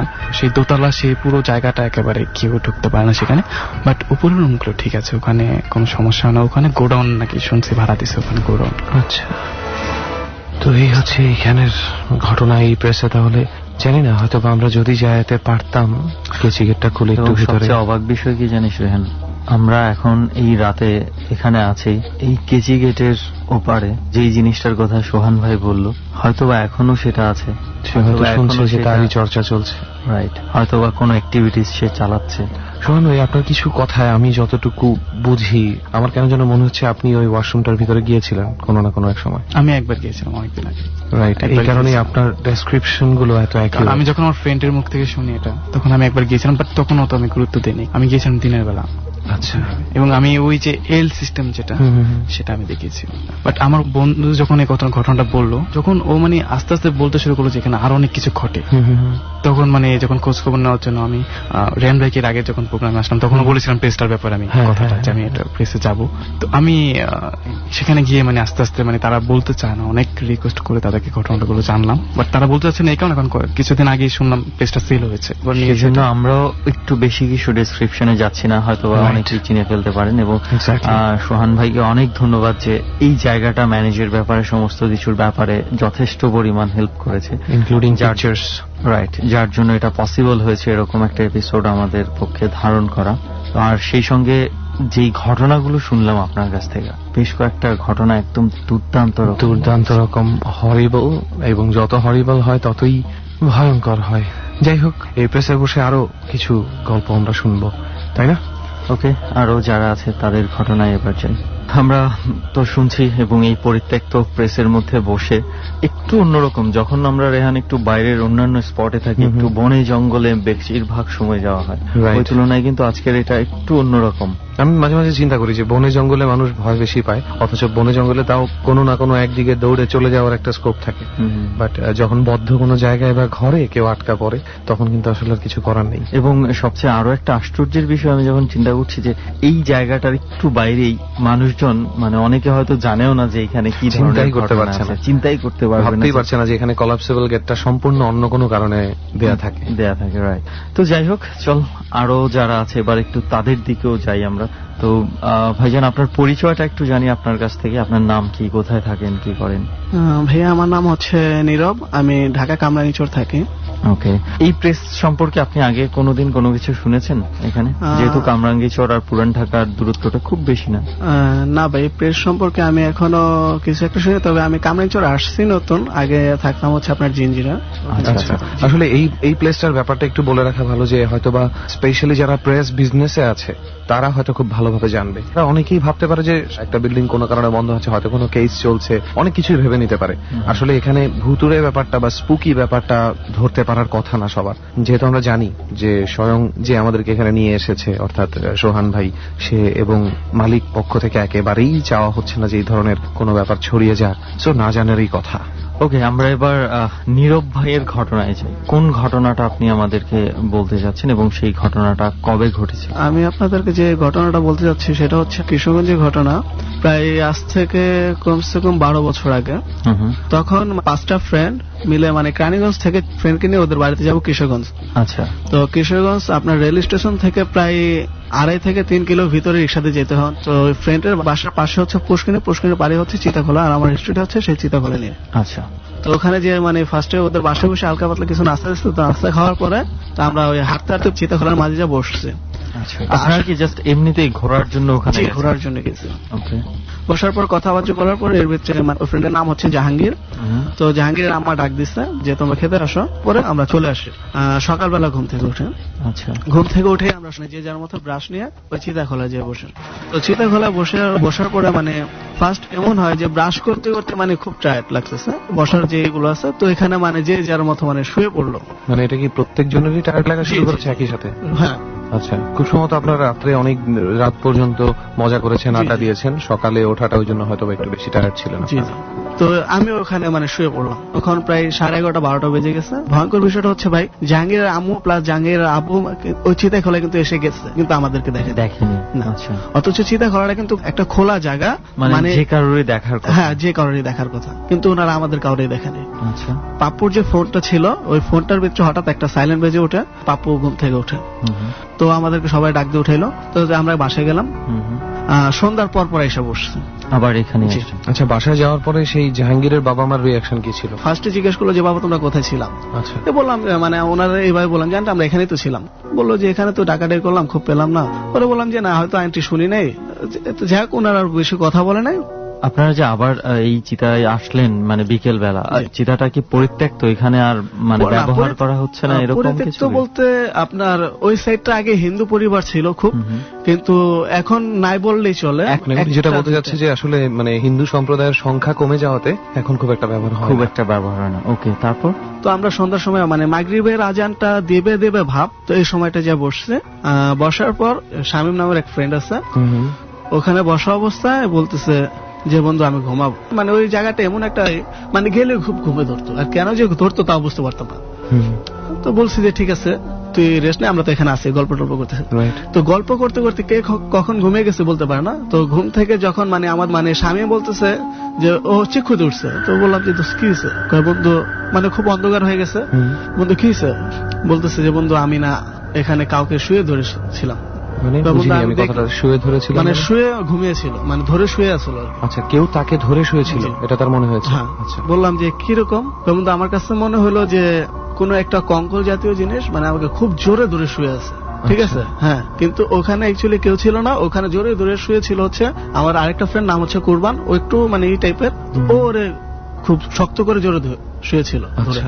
তো কুরবানি জিজ্ঞেস করলাম যে তুই এভাবে জোরে ধরে শুয়েছিস, কই বন্ধু আমি তোর জোরে ধরে শুনি, আমার কাছে মনে হলো যে কেউ আমাকে জোরে ধরে শুয়েছে। দুজনেই একই কনফিউশন। জি। তো যাই হোক পরে ওখান থেকে আমরা ভয়ে চলে আসার পরে আমরা আঙ্কেল রে মানে জাহাঙ্গীরের বাবার এই খবরটা মানে এটা বললাম, কই বাবা তোমরা তো ওখানে ছিলা? পরে বললাম যে হ্যাঁ আঙ্কেল ছিলাম। তো কই তোমাদেরকে তো খুঁজে আসলাম, কই দেখলাম না তো। পরে বললাম যে আঙ্কেল কি বলেন, আমরা তো মাগরিবের আজানের সাথে সাথে আসছি ওখানে, তো আপনি আমাদেরকে খুঁজে পেলেন না? মানে কই না আমি গেলাম, পরে তোমার আন্টি গেল ওখান থেকে, তো কই তোমাদের দেখলো না তো।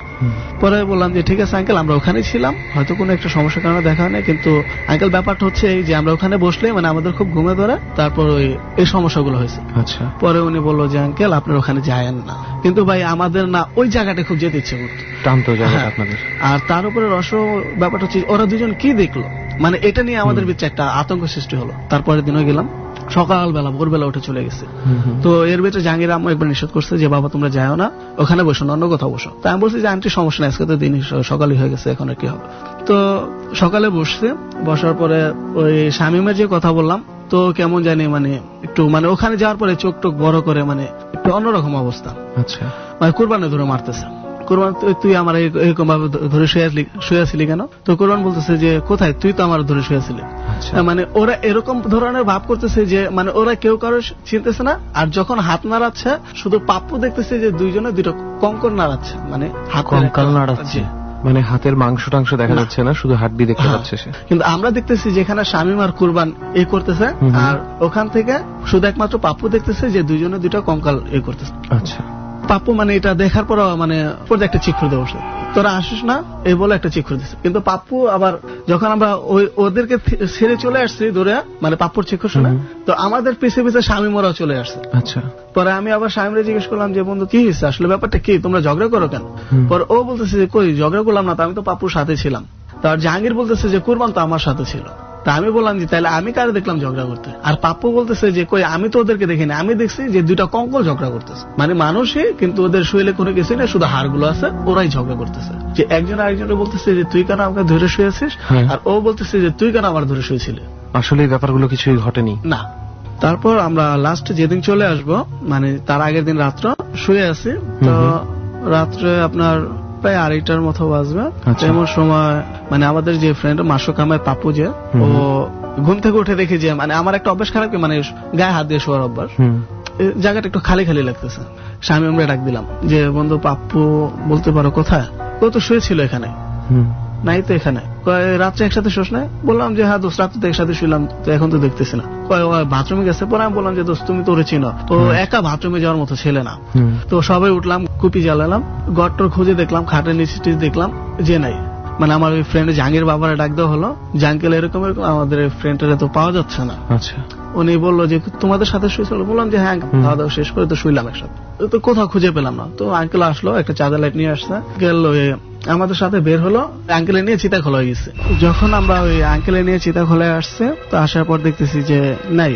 তো আমাদের এক ফ্রেন্ড শামিম, ওর হাতে একটা 1100 মডেলের সেট ছিল নোকিয়া, তো লাইটটা মানে কেন জানি ওই সামনে চলে যায়। তো চলে যাওয়ার পরে শামিম বলতেছে যে বন্ধু দেখ তো ওখানে কিছু দেখা যায় কিনা। আমি বললাম যে তুই কি দেখলে? দেখলাম যে কে যেন ওখানে বসে আছে পানির উপরে, পুষ্করিণীর মাঝখানে। তো আমি লাইটটা মেরে দেখলাম হাফসা আলোতে দেখা যায় যে কে একজন পানির উপরে ভাসমান ভাবে বসে আছে। আচ্ছা।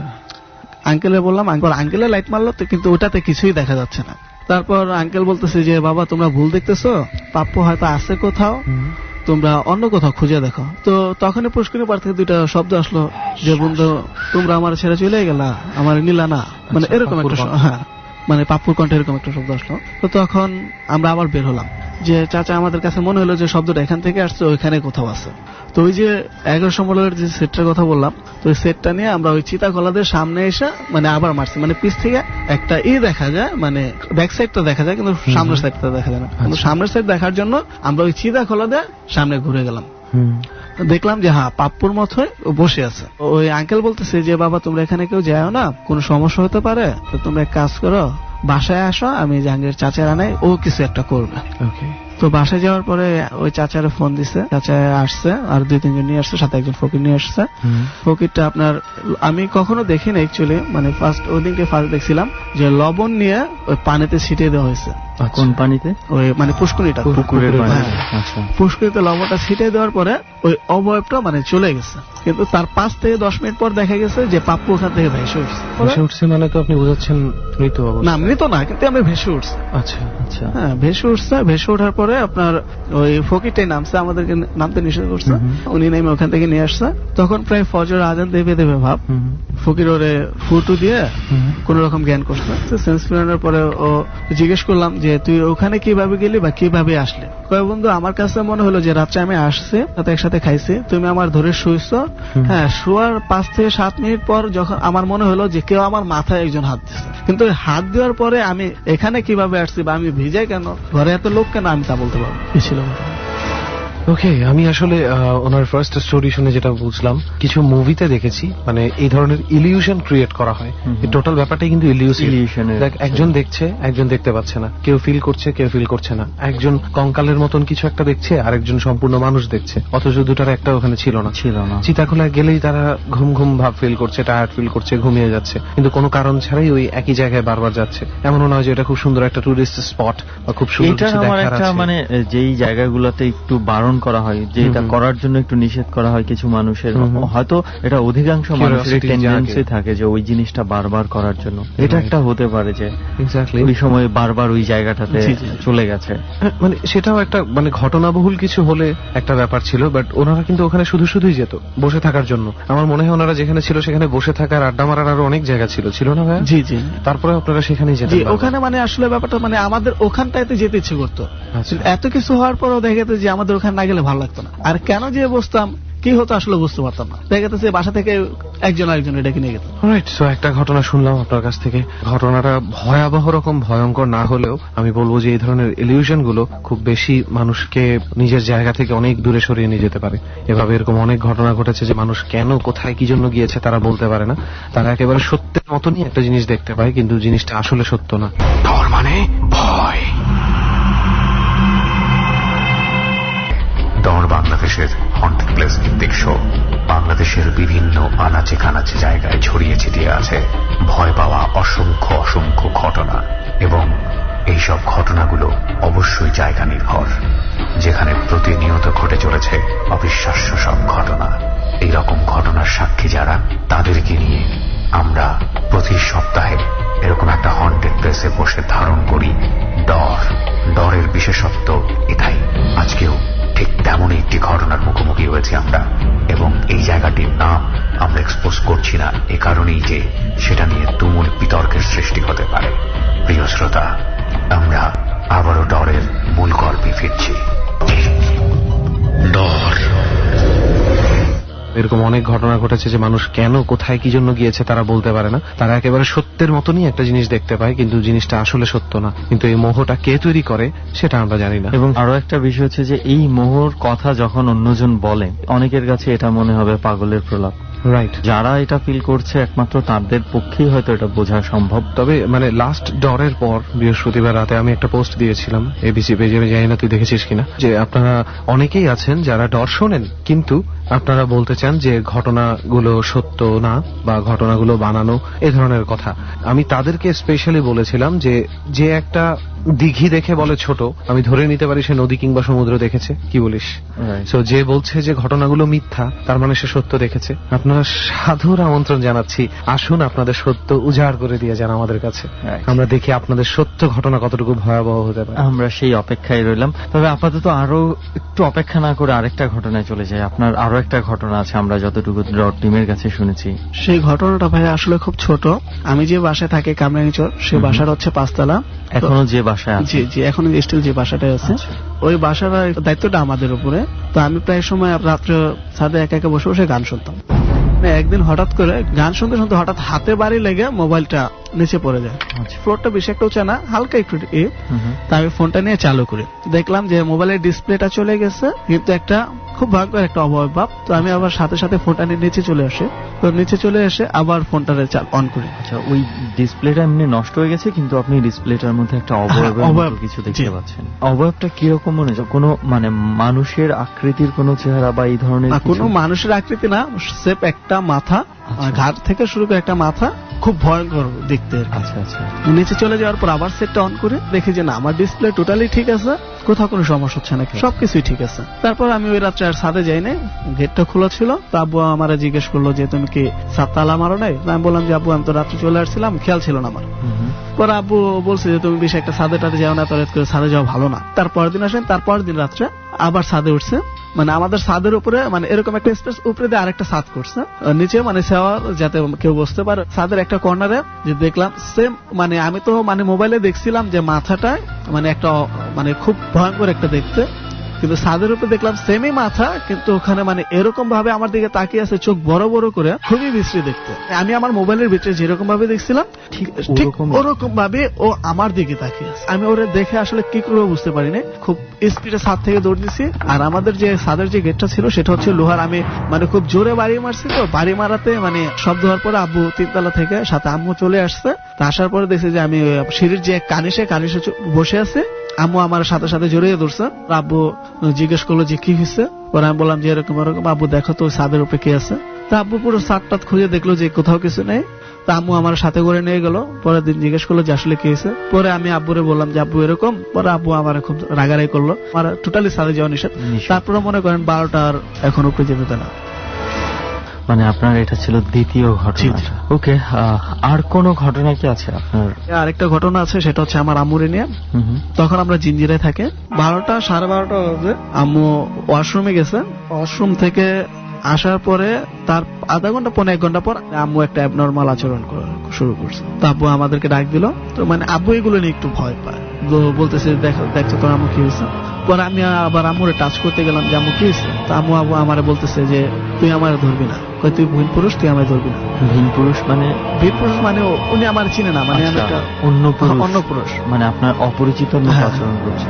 তো পরে বললাম যে আম্মু কি বলো, আমি তোমার ছেলে না? না তুই আমার ছেলে না, তুই একটা ভিন পুরুষ, তুই আমায় ধরবি না। নিচের ফ্ল্যাটে আরেকটা ভাই আছে, খুব আন্তরিক, মানে আমাদের সাথে খুব ভালো সম্পর্ক। তো ভাইরে ডাকে আনলাম। তো ভাইরে ডাকে আনার পরে ভাইটা মানে ওনার দেখে একটু বুঝতে পারলো যে একটু সমস্যা, সামথিং ইজ রং। তখন ভাইয়া মানে ওই একজন ফকিরে ডাকে আনো।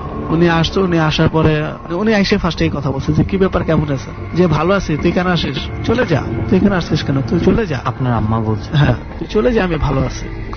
দেখেন আপনি ভালো আছেন, কিন্তু আপনি যারা ধরছেন উনি তো ভালো নেই, আর উনি ভালো না থাকাতে আমিও ভালো নেই। ফকির বলছে। হ্যাঁ। পরে উনি বসছেন, বসার পর ওনার সাথে কথা বলতে বলতে পুরনো যে খেতা, সেই খেতা থেকে একটা সুতা টান দিয়ে উঠেছে। আম্মুর একটা কানে আঙ্গুল উনি সুতো দিয়ে বাঁধ দিয়ে আর একটা কানে আঙ্গুল উনি ধরছে। ধরার পরে বলতেছে যে এখানে কেন আসছেন, আসলে সমস্যাটা কি? তো উনি বলতেছে যে আমার আম্মুর নাম হচ্ছে নাসিমা বেগম। তো বলতেছে যে আমি নাসিমারে কয়েকবারই স্বপ্নে দেখাইছি যে তোর চলাচলন তো আমার কাছে খুব ভালো লাগছে, তুই ইমামবাড়ি কবরস্থানের ওখানে 4-5টা মানে বাচ্চা ল্যাংটা পোলাপান আছে না, যে ওদেরকে আইনা কিছু খাওয়াই টাওয়াই দিস, আর 4-5টা মৌলবিদে করে একটা মিলাদ পরে তামু ব্যাপারটা মানে ই করে নাই। তো স্বপ্ন তো স্বপ্নই। তারপরে একদিন আব্বুরে সেম স্বপ্ন দেখাইছে, আব্বু ব্যাপারটা ই করে নাই, মানে উড়িয়ে দিছে। যখন আম্মুরে ধরছে, মানে তখন যে আমি মাত্র নামাজ পড়ে আসছি, তা আমি চাইছিলাম যে ওরে আজকে সে স্বপ্ন দেখাবো, যদি ও কিছু না করে তাহলে আমি ওর কোনো একটা ক্ষতি করবো। মানে আমি নামাজটা পড়ে এসে মাত্র দাঁড়াইছি, আর এর ভিতরেও মানে আমারে পারো দিয়ে ওয়াশরুমে গেছে। আচ্ছা, মানে আপনার আম্মা ওই জিনটাকে পাড়া দিয়ে ওয়াশরুমে গেছে। তখন আমি খুব ব্যথা পেয়েছি, আর ব্যথা পাওয়াতে ও যখন ওয়াশরুম থেকে বের হয়েছে, যখন ও কাশি দিছে, সেই কাশির সাথে সাথে আমি দেহতে মিলে গেছি। মানে ফকির মানে মামা বলতেছে যে আসলে এখন কি করা যায়, মানে উনি তো আর আপনারা দেখে নাই, আর দেখলে তো কখনোই মানে আপনি তো ওনারা চিনেন যে কোনো একটা স্বপ্ন তো স্বপ্ন, মানুষ স্বপ্ন দেখে, স্বপ্নই মনে করে দেয়। তো এখন কি করলে আপনি ওনারা ছাড়বেন, বা কি করলে ওনারা মাফ করে দেবেন? আমার খুব ইচ্ছা ছিল যে ওরা অনেক কিছু দেব, কিন্তু অ্যাকচুয়ালি ওরা এখন কিছুই দেব না। ওর উপরে আমার খুব রাগ হয়েছে, তো ওরে আমি ছেড়ে যাব না, ওর একটা ক্ষতি করবো। পরে বলছে যে দেখেন এই যে দুইটা ছেলে, এই দুইটা ছেলে ওরা আমার খুব ভালোবাসে, আপনি যদি ওনার একটা ক্ষতি করে দেন, তো ছেলে দুটো কি করবে? হ্যাঁ, কি করবে সেটা তো বলতে পারি না। পরে মানে মামা বললো যে তোমরা একটু কথাবার্তা বলো, দেখো কিছু করা যায় কিনা। পরে আমি বললাম যে দেখেন আপনি কে, আমি আপনার চিনি না, আমার আম্মু যদি কোনো অন্যায় করে থাকে তাহলে আমি আপনার কাছে মাপ চেয়ে নিচ্ছি। এটা আপনি বলছেন যে আমি আপনার কাছে মাপ চেয়ে নিচ্ছি, আপনি একটু আমার আম্মুকে মাফ করে দেন। আপনার আম্মু কি অবস্থায় ছিল? মানে কথা তো আম্মুই বলতেছে। আচ্ছা আচ্ছা।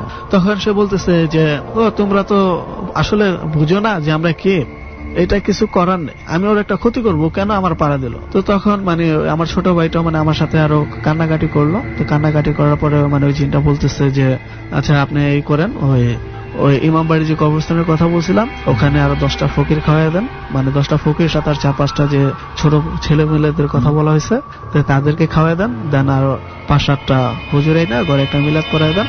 এই কথা বলে সে মানে বলতেছে যে ঠিক আছে তোমরা এই কাজগুলো করো আর আমি চলে যাবো। আম্মু একটা কাশি দিল, কাশি দেওয়ার সাথে সাথে একটা গরম বাতাস আমাদের সবাইকে ভেদ করে বের হয়ে গেল। মানে আপনারা একটা মানে হঠাৎ করে একটা গরম বাতাস অনুভব করতে পেরেছেন। ওকে, তারপর কি আপনার আম্মু সুস্থ হয়ে গেছে? তারপর আম্মু সুস্থ বলতে মানে সেন্সলেস অবস্থা ছিল, তো একটু পানি টানি দিয়ে। তো এটা ছিল আপনার সবশেষ ঘটনা? জি ভাইয়া।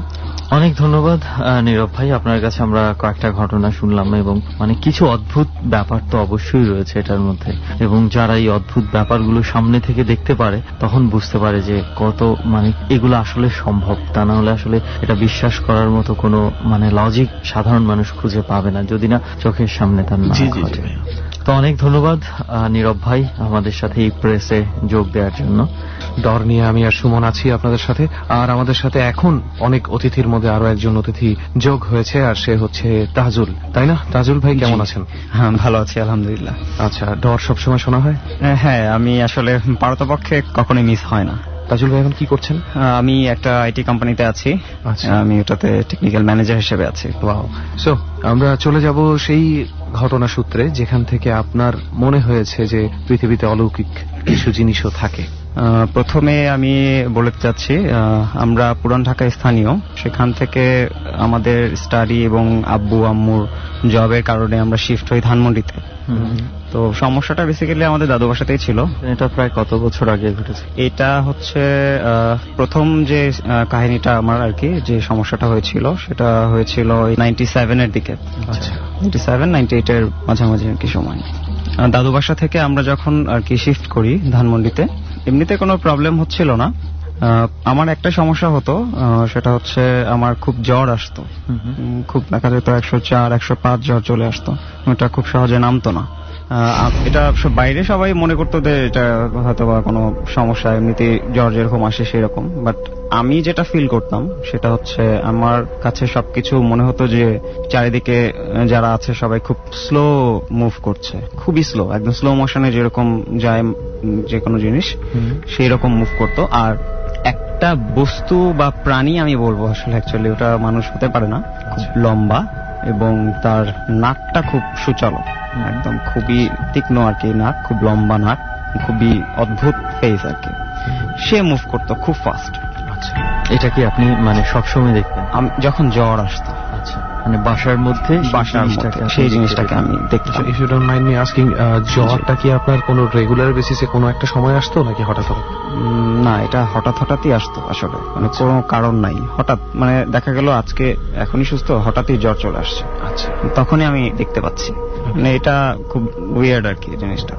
আমি দেখতাম এবং সে খুব ফাস্ট মুভ করতো, মানে লাফালাফি করতো, এখান থেকে এখানে যেত, আমাকে মানে হাত দেখাতো, আমার সামনে আসতো, আমাকে ভয় দেখানোর চেষ্টা করতো, আবার সরে যেত, এরকম। তো আমি যেখানে যেখানে মানে দেখতাম সে মুভ করছে সেখানে সেখানে আমি খুব দ্রুত আর কি তাকাতাম। তো আব্বু আম্মুরা ভয় পেত যে আমি কেন এরকম ছটফট করতেছি কেন। এরকম একটা দিন আমি শুয়েছিলাম, তো ফ্যান ঘুরছিল আর কি। সাধারণত ফ্যান খুব ফাস্ট ঘুরলে ব্লেডটা দেখা যায় না, বাট আমি ব্লেড দেখতে পাচ্ছিলাম, মানে আমার কাছে স্লো লাগতেছিল, এবং সে ফ্যানের ব্লেডের উপর বসেছিল, যেটা আমি দেখতে পাই। জি, তো বসেছিল, তো ফ্যানের ব্লেডটা ঘুরছে, তো আমিও ওইভাবে মাথাটা নাড়াচ্ছিলাম, মানে দেখছি তাকে। পরে আব্বু বলতেছে আমাকে যে কি হলো, মানে আমাকে নাড়াচ্ছে, বলছে কি হয়েছে তোমার, কি সমস্যা, উপরে তাকায় কি দেখতেছো তুমি? তো আমি খালি আব্বুকে বলছি আব্বু বসে আছে উপরে বসে আছে। তো পরে জ্বরটা যখন নামলো, এরপর আব্বু আমাকে আবার জিজ্ঞেস করলো যে তুমি আসলে কি দেখছিলে, আমাকে একটু বলো। তো আমি তখন আব্বুকে বললাম যে আব্বু, আমি এরকম যখনই জ্বর আসে তখনই দেখতে পাই যে এরকম বসে আছে বা মুভ করতেছে, এবং সে খুব ফাস্ট মুভ করে। তো আব্বু তখন বললো যে কিরকম আমাকে একটু বলো তো। তো আমি বর্ণনা দিলাম। বর্ণনা দেওয়ার সাথে সাথে যেটা হলো, আম্মু রান্নাঘর থেকে দৌড় দিয়ে চলে আসছে। আচ্ছা, এবং শুনতে পাচ্ছিল আপনার কথা? হ্যাঁ, আমার কথা শুনতে পাচ্ছিল। এখন আব্বু মানে দুজনের দিকে দেখলাম যে চোখাচোখি করতেছে, মানে তারা কিছু একটা জানে এরকম আর কি। তো আম্মু তখন বলতেছে যে তুমি যেটা বলছো তুমি কি সত্যি এটা দেখতে পাও, মানে সব সময় দেখো? না, আমি শুধু জ্বর হলেই দেখি। আচ্ছা, নাকি ওটার কারণেই জ্বর আসে? তো তখন আম্মু বলছে যে এটা কিভাবে সম্ভব। আব্বুর দিকে তাকায় বলতেছে, আব্বু বলছে যে হ্যাঁ আসলেই। তো তখন আম্মু যেটা বললো যে আমি যখন কি আম্মুর পেটে ছিলাম তখন আম্মু সেম জিনিসটা দেখতে পেত, যেরকম বর্ণনা আপনি দিচ্ছেন। কারণেই আপনার আম্মু ছুটে আসে ডেসক্রিপশন শোনার পর। হ্যাঁ, সেম জিনিসটাই দেখতে পেত। এটা তো আমার জানার কথা না, কখনোই কথা না। আপনি তখন পেটে ছিলেন? হ্যাঁ, অবশ্যই। এ নিয়ে বড় হবার পরে না, এরকম কোনো কথা কখনোই বলে নাই। না। আচ্ছা, আমি এইখানে একটা জিনিস একটু জানতে চাচ্ছি, আপনার এত ঘন হঠাৎ জ্বর চলে আসছে, তো এটা নিয়ে আপনারা কখনো ডাক্তারের কাছে? হ্যাঁ, ডাক্তারের কাছে তো অবশ্যই দেখানো হলো। ডাক্তার বলতেছে যে মানে কোনো ঠান্ডাও লাগে না, এরকম কোনো কিছু না, হতে পারে সিজনাল জ্বর। কিন্তু মানে পরে ডাক্তার বললো যে একটু ব্লাড টেস্ট করান, এত ঘন জ্বর ব্লাডের কোনো সমস্যা নেই। এর পরবর্তীতে আব্বু আর কি একজনের শরণাপন্ন হন, হুজুর। তো উনি পরবর্তীতে আমাকে একটা তাবিজ দেয়, যেটা আমার অনেকদিন মানে রাখতে হয়েছিল আমার সাথে। আচ্ছা, কোনো সমস্যা হয়নি, আর আমার ওইখানে কোনো সমস্যা নেই। এটা আরেকটা ঘটনা আমি বলছি আপনাকে। এটা আসলে পর্যায়ক্রমে শিফট হয় আম্মুর পরে আবার আমার বোনের উপর। আমি আপনাদের ব্লাড লাইনের সাথে আমরা ডিটেলসে গল্প যাওয়ার আগে একটা জিনিস আমার মনে হয় একটু শ্রোতা বন্ধুদের এক্সপ্লেইন করা দরকার। সেটা হচ্ছে প্রথম ঘটনাটা আমরা কিন্তু সবাই মনে হয় অতটা ক্লিয়ার না, ওই কারণে আমি একটু বলে দিই যে ব্যাপারটা এরকম ঘটেছে যে যখন জ্বর হয় তাজুল ভাইয়ের, তখন তার দৃষ্টিশক্তি একটু বেশি প্রখর হয়ে যায়, আমি এভাবে ধরবো।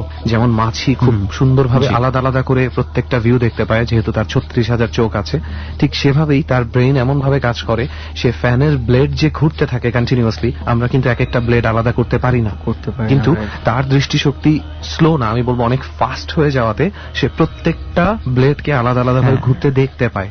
এবং সে তাকিয়ে থাকার রিজন ছিল যে কোনো একটা ব্লেডের উপরে ওই বস্তুটি বসেছিল, এবং সেটা দেখেই কিন্তু তার মধ্যে আতঙ্ক তৈরি হয়। আসলে এটা ফাস্ট হয়ে যায় কারণ আমরা কিছু সুপার ক্যামেরার কথা যেগুলো বলি, যে সেকেন্ডে কয়েক হাজার যখন বেশি থাকে তখন এটা ফার্স্ট, মানে আমরা ওই যে সনি সাইবার শটে খুব মতো মানুষ ফ্যানের ছবি তুলতো, টাক করে জাস্ট ব্লেড গুলোকে আলাদা করে দেখা যেত, ওরকম একটা ব্যাপার। যাই হোক, টেকনিক্যাল দিকে না যাই, তো মেইন ব্যাপার যেটা বলতে চাচ্ছি যে আপনি তখন ফ্যানের উপরেই ওটাকে বসা দেখতে পেলেন। তার মানে কি জিনিসটা, ফ্যান কিন্তু আসলে স্লো না, ফ্যানের উপরেই কিন্তু জিনিসটা বসে আছে, রাইট, সেটাই দেখতে পাচ্ছিল। ওকে, তারপর একটু ডিটেইলসে শুনি কিভাবে আপনার ফ্যামিলিতে এই ঘটনাটা হলো। আমরা যে বাসাটায় আছি সে বাসাটা বারান্দা, মানে আমরা নিচে ছিলাম, নিচতলাতে। বাসাটা এমন ভাবে তৈরি করা হলো যে মানে বারান্দার মধ্যে একটা আম গাছ ছিল, অনেক মোটা আর কি একটা আম গাছ ছিল। তো ওটা সামাও কোনো কারণে বাড়িওয়ালা কাটে না, হয়তো অনেক বেশি আম হতো সেই জন্য। তো প্রথমে যখন আসে আম্মু তখন আর কি বলছিল যে এত বড় একটা আম গাছ এখানে কিরকম যেন লাগে। আপনারা ওই বাসা ছেড়ে চলে আসছেন যখন?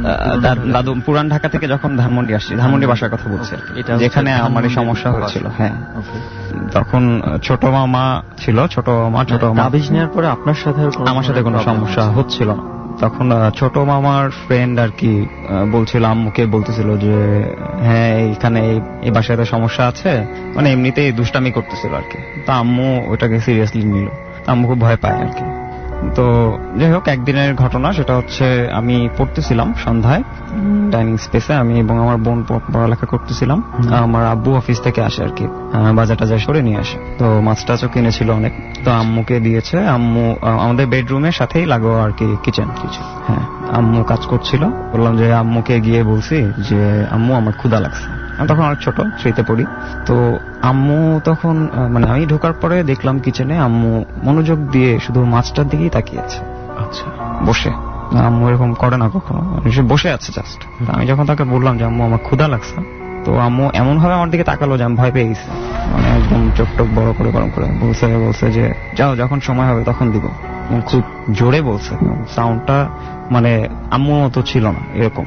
তা আমি খুব ভয় পেয়ে পরে ব্যাক করলাম, ব্যাক করে আব্বুর কাছে গেছে যে আম্মু আমাকে এভাবে বকা দিচ্ছে। তা আব্বুও শুনতে পাইছে, আব্বু বললো যে এরকম তো কর। আম্মুকে বলতেছে যে কি হয়েছে তোমার, এরকম বকা দিচ্ছ কেন? তো আম্মু আব্বুকেও ঠিক সেম কথাটা বলছে যে আমার যখন সময় হবে তখন আমি সেভাবে সব কাজ করব। তো আব্বু পরে আমাকে নিয়ে আসছে, আব্বু বুঝতে পারছে কিছু একটা। তো আব্বু আমাকে যা এতটুকু বলছে যে তুমি এখনই দৌড় দাও, দৌড় দিয়ে তোমার নানুকে নিয়ে আসো। আমাদের নানু বাসাটা খুব কাছেই, 5 মিনিট মানে যেতে আসতে লাগে আর কি। তো আমি দৌড় দিলাম, নানুকে গিয়ে বলছি যে নানু আব্বু এখনই বাসায় আসতে বলছে, আম্মু মনে হয় কোনো সমস্যা হয়েছে। আচ্ছা, মানে আমার খুব ভয় লাগে ওই সময়টা এখনো চিন্তা করলে। রাতটা আসলেই খুব ভয়ঙ্কর ছিল মানে আমার জন্য। আমি মানে কখনো এভাবে দেখি নাই তো ছোটবেলায় এরকম কোনো জিনিস, মানে এখন যেটাকে মানুষ পজেসড হওয়া বলে আর কি। রাইট। তো আমি নানুকে নিয়ে যখন আসলাম, এসে তখন দেখি মানে ওই জায়গা মানে আব্বু আম্মুকে ধরে রাখছে মাটিতে, আম্মু ছটফট করতেছে, হাত ধরে রাখছে, আম্মু চিৎকার করতেছে যে ছেড়ে দাও আমাকে। এবং সাউন্ডটা খুবই মানে অদ্ভুত সাউন্ড ছিল, ডুয়েল টাইপ এরকম সাউন্ড ছিল। তো নানু এসে যেটা করলো, পায়ের হচ্ছে যে ছোট আঙ্গুলটা যেটা আমরা বলি ওই আঙ্গুলটা চেপে ধরলো, চেপে ধরে সূরা পড়া শুরু করলো। আর আব্বুকে বলছে যে তুমি মাথার চুলটা বেঁধে ফেলো আম্মুর। তা আম্মুর মাথার চুলটা বেঁধে ফেলছে। আমি জাস্ট দাঁড়ায় দেখতেছি যে মানে কি হচ্ছে এখানে, এরকম করতেছে কেন। আর আপু দেখি যে দাঁড়ায় দাঁড়ায় কাঁদতেছে, অনেক দূরে দাঁড়ায় আছে, এবং আম্মুকে ধরে রাখা যাচ্ছে না। পরে মামারাও আসছে, 4-5 জন ধরছে, বাট আম্মুকে সামলানো যাচ্ছে না, বলছে আমাকে ছেড়ে দাও। মানে আম্মু খালি মানে দরজা খুলে চলে যেতে চাচ্ছে, দরজা খুলে চলে যেতে চাচ্ছে। পরে অনেকক্ষণ এরকম চললো, চলার পরে একটা মুহূর্তে আম্মু জাস্ট একটা ঝাঁকুনি দিল, ঝাঁকুনি দেওয়ার পরে একদম নিস্তেজ। এরপরে জ্ঞান ফিরছে, বলছে ওই যে যাচ্ছে যাচ্ছে। কিছুক্ষণের মধ্যেই, জাস্ট 3-4 সেকেন্ডের মধ্যেই জাস্ট চোখটা খুলে বলছে ওই যে যাচ্ছে যাচ্ছে। কোন দিকে তাকায় বলছে? ডান দিকে তাকিয়ে বলছে, যেদিকে গেটটা। আচ্ছা, এই দরজা মানে হ্যাঁ, বারান্দার যে ওই যে আম গাছের সাইডের গেটটা, ওই সাইডের গেটটা বলছে ওই যে যাচ্ছে যাচ্ছে। তো আব্বু তখন বলছে হ্যাঁ আমি বুঝতে পারছি, বসো বসো, কোনো সমস্যা নেই। পরে যেটা শুনলাম সেটা হচ্ছে মানে আমি তো চলে গিয়েছিলাম, জানতাম না মাঝখানে কি হলো। তো আম্মু নাকি প্রচুর খাওয়া দাওয়া করছে তখন, মানে একটা মানুষের পক্ষে এত খাওয়া দাওয়া করা সম্ভব না। মানে তার ক্ষুধা লাগছিল অনেক, আমি খাবো। আব্বু তখন আম্মুকে মাছ ভেজে দিছে, কেটে আব্বু নিজে মাছ ভেজে দিছে। তো সে সেই মাছ দিয়ে প্রায় মানে আধা পাতিলের বেশি ভাত খাইছে। ভাত খাওয়া শেষ করছে, কিন্তু এটা যখন ঘটনা শেষ হয়ে গেছে তখন আম্মু আবার বলতেছে আমার ক্ষুধা লাগছে। তাহলে আগে খাবারটা কে খাইছে সেটাই হচ্ছে কথা। মানে এটা তো জাস্ট 2-3 মিনিটের খাবারগুলো গেল কোথায়, তো আর একটা মানুষের ক্ষুধা লেগে যাওয়ার কথা না।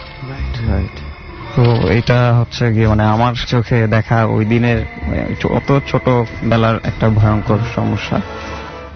এরপরে ঠিক 1 সপ্তাহ গ্যাপে আমার বোনের সাথে শুরু হয়। ওইটা ছিল খুব বেশি সমস্যা, মানে ওটা ছাড়াতে আসলে আমাদের খুব বেগ পেতে হয়েছে। কিরকম ছিল এটা? আচ্ছা, আমরা ওনার বোনের ঘটনাটায় যাব, তার আগে একটা ক্ষুদ্র এক্সপ্লেনেশন যেটা দেওয়া প্রয়োজন আমার মনে হয়। এই যে খিদে লাগার ব্যাপারটা, আপনি যতটুকু যেভাবে বলেছেন তাতে কিন্তু আপনার মায়ের শরীরে ওই সময় অমানসিক শক্তি ছিল একটা, তাকে 4-5 জন মিলে ধরে রাখতে পারছিল না। তো এসব ক্ষেত্রে যেটা দেখা যায় যে ব্রেইন মানুষের শরীরের সবচেয়ে ভাইটাল পার্ট। এই পার্টটা যত বেশি ইউজ হয় মানুষ তত বেশি মানসিক এবং শারীরিকভাবে শক্তিশালী ফিল করে, এবং তত বেশি মানুষের শরীর থেকে ক্যালোরি বলি এনার্জি বলি তত বেশি খরচ হয়। যেই কারণে মানে অমানসিক কাজ করার পরে সেটা ব্রেনের মাধ্যমে হোক, অর্থাৎ আপনি যদি কম্পিউটারে কাজ করেন সেই ক্ষেত্রেও, আবার আপনি যদি শারীরিকভাবে কাজ করেন সেই ক্ষেত্রেও আপনার এক্সেসিভ খিদা বোধ হওয়াটা কিন্তু স্বাভাবিক। কিন্তু মানে হ্যাঁ, যেটা তুই বলেছিস সেটার একটা লিমিট আছে, সেটাই বলছি আমি, যে একটা স্বাভাবিক মানুষ কখনোই এত বেশি খায় না। তারপরে ঠিক 2-3 মিনিট পরেই খাবার খাওয়ার পরবর্তী 2-3 মিনিটের মধ্যে তো সেটা এত বার্ন হয়ে যায় না, পেটে তো থাকে। আম্মু কিন্তু পরে আবার ঠিক একজন মানুষের পরিমাণই খাবার খেয়েছে, ঠিক খুবই স্বাভাবিক ভাবে। তো ওই খাবারটা কোথায় গেল তার পেট থেকে, সেটা হচ্ছে কথা। আমরা ডরে এমন বেশ কয়েকটা ঘটনা কিন্তু পেয়েছি, মনে আছে তোর, যে তরকারি পর্যন্ত যেটা বাসায় রান্না হয়নি ওই তরকারিও খেয়ে ফেলেছে। হ্যাঁ, এই ধরনের ব্যাপারগুলো। ওকে, তারপর আপনার বোনের ঘটনায় যাওয়ার কথা ছিল, ওটা একটু শুনে। হ্যাঁ, আমি আমার বোনের সাথে একটা রুমে ঘুমাতাম আর কি, ছোট ছিলাম আমি, বোন বড়। বোন তখন এসএসসি ক্যান্ডিডেট ছিল। তো আমি যেটা লক্ষ্য করতাম প্রথম দিকে সেটা হচ্ছে রাতে ফিসফিস করে কথা বলতো আপু, অনেক রাতে।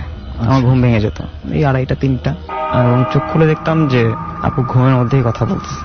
তো এরকম অনেকেরই অভ্যাস থাকে যে ঘুমিয়ে কথা বলে, তো এটা আমি ইজি ভাবে, খুবই স্বাভাবিক, মানে আমি কমন জিনিস, অনেকেই বলে। এটা আমি প্রথমে বাসায় কাউকে বলি নাই, তো আমি খালি আপুকেই বলতাম যে হ্যাঁ তোমার জন্য আমি ঘুমাতে পারি না, রাতে কি কথা বলো খালি। তা আপু বলছে কই আমি কোনো কথা বলি না। একদিন আমি পরে দেখি যে আপু কাঁদতেছে, সে কিন্তু শুয়ে শুয়ে কাঁদতেছে না, সে বসে বসে কাঁদতেছে রাতের বেলা। হ্যাঁ, সে মানে কি বলবো, মানে বসে আছে হাঁটু এরকম করে উঁচু করে, তো হাঁটুর মধ্যে কপালটা ঠেকে কাঁদতেছে এবং খুব ক্ষীণ শব্দ আর কি। তো আমি পরে আপুকে মানে নাড়ালাম যে এই কি হয়েছে, তো 2-3 বার নাড়ানোর পরে আপু মনে হলো যে জ্ঞান ফিরছে, এরকম মানে আপু জ্ঞানে ছিল না, তার সব জ্ঞানে ছিল না।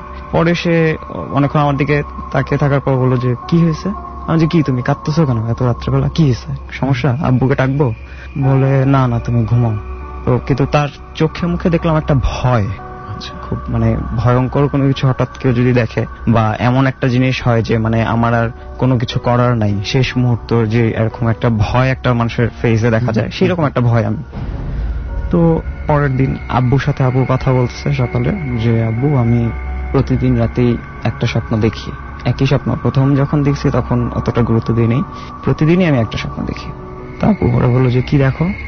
যে আমি দেখি যে একটা বৃদ্ধ লোক, কিন্তু অনেক খাটো একটা বৃদ্ধ লোক প্রতিদিন 3টা সাদা বক নিয়ে আসে, সাদা বক নিয়ে আসে এবং কলিং বেল দেয়। আমাদের কলিং বেল দেওয়ার পরে আমি দরজা খুলি এবং সে বক দিয়ে আমাকে বলে যে নিবি নাকি, এরকম করে করে আমার গায়ের দিকে ছুঁড়ে ফেলার চেষ্টা করে, কিন্তু সে আমার কাছে আসতে পারে না, কোন একটা কারণে সে আমার কাছে আসতে পারে না, মানে ঘরের গন্ডিটা পেরোতে পারে না। তো আব্বু বললো যে আচ্ছা ঠিক আছে, আমি এটা নিয়ে পরে চিন্তা করব। তো পরে আব্বু সেদিনই সন্ধ্যায় দেখলাম যে একটা তাবিজ নিয়ে আসছে, আব্বুর হাতে দিয়ে দিল।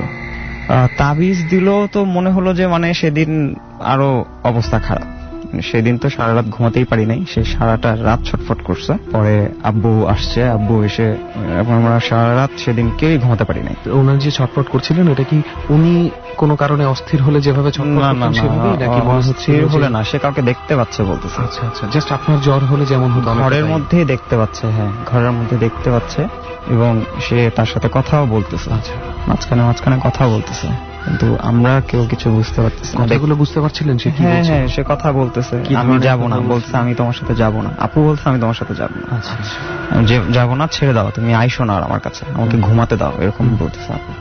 তো পরে আব্বু বললো যে জিনিসটা তো আসলে খারাপ কিছু। আব্বুর কাছ থেকে যেটা জানলাম যে আমাদের দাদু ভাষায় যেটা ছিল, দাদু ভাষায় যে জিনিসটা সেটা হচ্ছে ওখানে চলাচলের রাস্তা বলে ওটা আর কি, এক্স্যাক্টলি এটা ওইখান থেকে আর কি, আমি নাম নিব না, অ্যাকচুয়ালি জিন ভূত যেটাই হোক, তো তারা ওখান থেকে চলাচল করে। আমরা যেখানে বিল্ডিং করেছিলাম আর কি, আমরা কিন্তু সেই একটা প্যাটার্নে পৌঁছে গেলাম, যেটা আগেও আমরা 2 থেকে 3 বার শুনেছি, এটা যে on the way of them, তাদের পথে একটা। এটা কিন্তু এখনো এই 2015 হয়ে গেছে, তারপরে এখনো আছে এটা। তো আব্বু তখন বললো যে জিনিসটা বোধহয় সেটাই, যেটা তুমি দেখতা আমরা দেখতাম, সেটাই চলে আসছে, কোন একটা হবে। তো আব্বু পরবর্তীতে এটা অন্য একটা স্টেপ নেয় এবং আরো ভালো কিছু রিচুয়াল আর কি এটার জন্য করে। আচ্ছা, পরবর্তীতে যেটা হয়, একদিন রাতের বেলা আপু উঠে দেখতেছি যে মানে হেঁটে যাচ্ছে, হেঁটে সে মানে দরজা খুলে বাড়ি চলে যাবে, আমি ওখানে গিয়ে ধরছি, একদিকে ধরে রাখছি আর আমি চিৎকার করতেছি, আব্বুকে ডাকতেছি আর কি।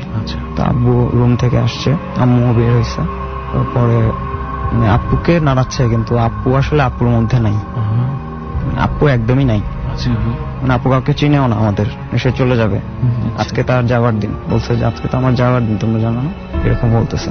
এটা কি ঘুমের মধ্যেই বলছে? ঘুমের মধ্যে না, সে তার চোখ খোলা। তখন কটা বাজে? মিনিমাম 2:30। তার আগের সময় বলছে আজকে তার চলে যাওয়ার দিন, এখনই তার চলে যাওয়ার, একা একাই বলছে। তখন আব্বু অনেক কষ্ট করে আটকালো, আব্বুকে রুমে আটকে রাখলো। এরপর আব্বু যেটা করলো, আব্বু কিছু জানে আর কি, আব্বু হালকা পাতলা কিছু জানে, তো উনি দোয়া কালাম পড়লো, কাগজে কিছু সূরা লিখে উনি দেয়ালের এবং বাহিরের গেটের লাগিয়ে দিল, দেয়ালের 4 কোণায় 4টা, হ্যাঁ তখনই সাথে সাথে লাগিয়ে দিল, এবং লাগানোর সাথে সাথেই মানে একদম মানে বিশ্বাস করবে না, সাথে সাথেই জিনিসটা স্টার্ট। আপু মানে একদম ঘুমিয়ে পড়ছে। আচ্ছা, তো সেদিন আমরা কিছু বলিনি। সকালবেলা পরে আপুকে জিজ্ঞেস করা হয়েছে, আপু তখন বলল যে ও আসছিল, ও ঢুকতে পারতেছিল না, এবং ও বলতেছিল যে সামনে একটা রেখা টানা আছে, মানে যেটা আব্বু তাবিজ দিয়েছে আসলে সেটা অ্যাকচুয়ালি। আচ্ছা, এটা কি সেই জিনিসটাই যেটা সেই জিনিসটাই একই মানুষকে দেখতে পেত, যে তিনটা বক নিয়ে কলিং জিনিস, এবং ওই বক নিয়ে যে আসতো সেটা হচ্ছে সেই আম্মু যেটা দেখতো সেটা, যেটা আমি দেখতাম, আপনি দেখতেন যেটা আমাদের দাদু বাসায় ছিল সেটা। আচ্ছা, এবং সেখান থেকে সেই পুরনো ঢাকার বাসা থেকে সেটা আমাদের চলে আসছে কোন একটা ভাবে, কোন একটা কারণে বা কোন একটা আকর্ষণ এসে চলে আসছে। আচ্ছা, তারপর কি হলো? তো আপু যেটা বললো, আপু বলছে যে সে আমাকে বিয়ে করতে চায় এবং সে আমাকে নিয়ে যাবে, সে টাইম লাইন দিয়ে দিয়েছে এবং সেদিন রাতেই ছিল টাইম লাইনটা। আচ্ছা, সে নিয়ে যাবে, সে আসছে, সে ওয়েট করতেছে, তাকে বলতেছে যে আমি চলে যাব। আপু বলতেছে যে সে এটাও বলছে যে যদি কোনোভাবে কেউ বাধা দেয় তাহলে আপু সে এত বড় একটা ক্ষতি করে যাবে যেটা কখনোই কেউ এটা রিকভার করতে পারবে না। এবং আমি আসলে যেটা চিন্তা করি এখনো, অ্যাকচুয়ালি এটা মেবি সেই কারণেই আপুর একটার পর একটা বিপদ লেগেই আছে। ইভেন আপু এখনো আর কি হসপিটালেই, মানে আপুর কোনো না কোনো একটা সমস্যা লেগেই থাকে। এই পর্যন্ত 7 বার অপারেশন হয়েছে, তো সমস্যা থাকেই আর কি। এটা খুব ঝামেলাপূর্ণ, মানে এই জিনিসটা আমাদের লাইফে অনেক ক্ষতি করলো। কথাটা বলেছিল যে ওনাকে যদি নাও নিতে পারে তাহলে তার যেহেতু নিতে পারে না, এসে একটা প্রবলেম করে গেছে আসলে। আচ্ছা, আপনারা গেস করছেন সেটা থেকেই এই ধরনের প্রবলেমগুলো কিন্তু সেই রাতে নিয়ে যাওয়ার ব্যাপারটাকে আপনারা ইগনোর করলেন কিভাবে, এড়ালেন কিভাবে? এড়ালাম সেটা হচ্ছে আব্বু পরে আর কি এটা ইনিশিয়েটিভ নিল। সেটা হচ্ছে আপনার ওই কাগজে 4টা টুকরা করে 4টা সূরা লিখে সে 4টা কর্নারে আর কি, দেয়ালের 4টা কর্নারে লাগিয়ে দিল এবং বাহিরে দরজায় লাগিয়ে দিল। এরপরে আপু আর কি তখনই ওখানে নিস্তেজ হয়ে গেছে এবং পরে সাথে সাথে দেখলাম যে ঘুম, মানে একটা নিজস্ব স্টাইলে আঙ্কেল হচ্ছে বেঁধে। উনি বললো যেটা যে ওনার আমি বাবা হয়তো কিছু জানে, কিছু হালকা পাতলা জানে আর কি।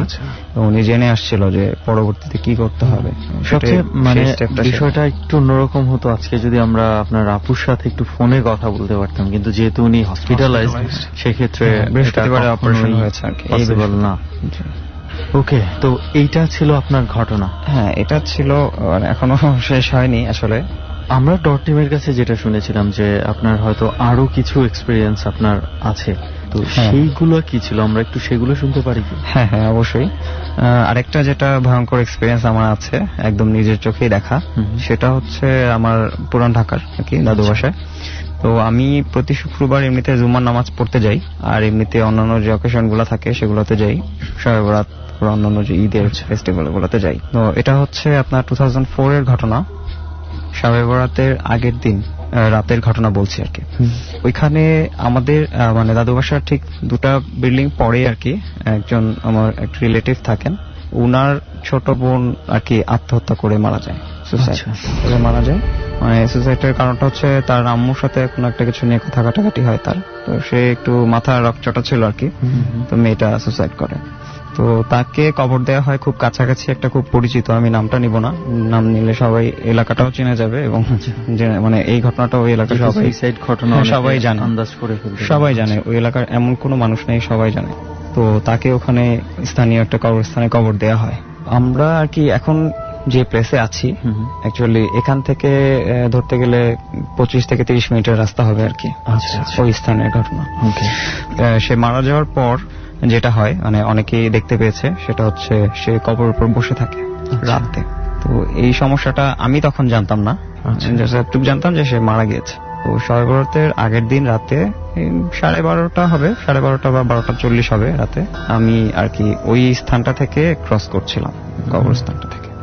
আপনি যদি একটা নির্জন জায়গা থেকে যান, কোন একটা জিনিস মুভ করলে ওটা চোখে পড়বেই, এবং সেটা যদি খুব ব্রাইট কোন একটা জিনিস হয়, ব্রাইট কোন একটা কালার হয়, সেটা চোখে তো পড়ারই কথা, সাধারণ স্বাভাবিক ব্যাপার। তো আমি দেখলাম যে আমার বাঁ পাশে আর কি, আমি যেদিকে যাচ্ছি আমার বাঁ পাশে কবরস্থানটা, তো আমি দেখলাম যে কিছু একটা নড়তেছে। তো আমি পরে তাকালাম খুব ভালোভাবে যে কে এটা, কি মানুষ নাকি কোনো, বললাম যে হ্যাঁ মানুষের মতোই, মানে বসে আছে সে উপর হয়ে তো একটা কবরের উপর হাত দিয়ে বসে আছে একটা মেয়ে মানুষ আর কি, দেখে মনে হচ্ছে একটা মেয়ে মানুষ। আচ্ছা, বললাম যে আচ্ছা হয়তো কোনো একটা কারণে আসতে পারে, আগামীকাল সবাই বরাত, সেই জন্য আসতেই পারে। পুরান ঢাকা তো অনেক রাত পর্যন্ত জেগেই থাকে মানুষ।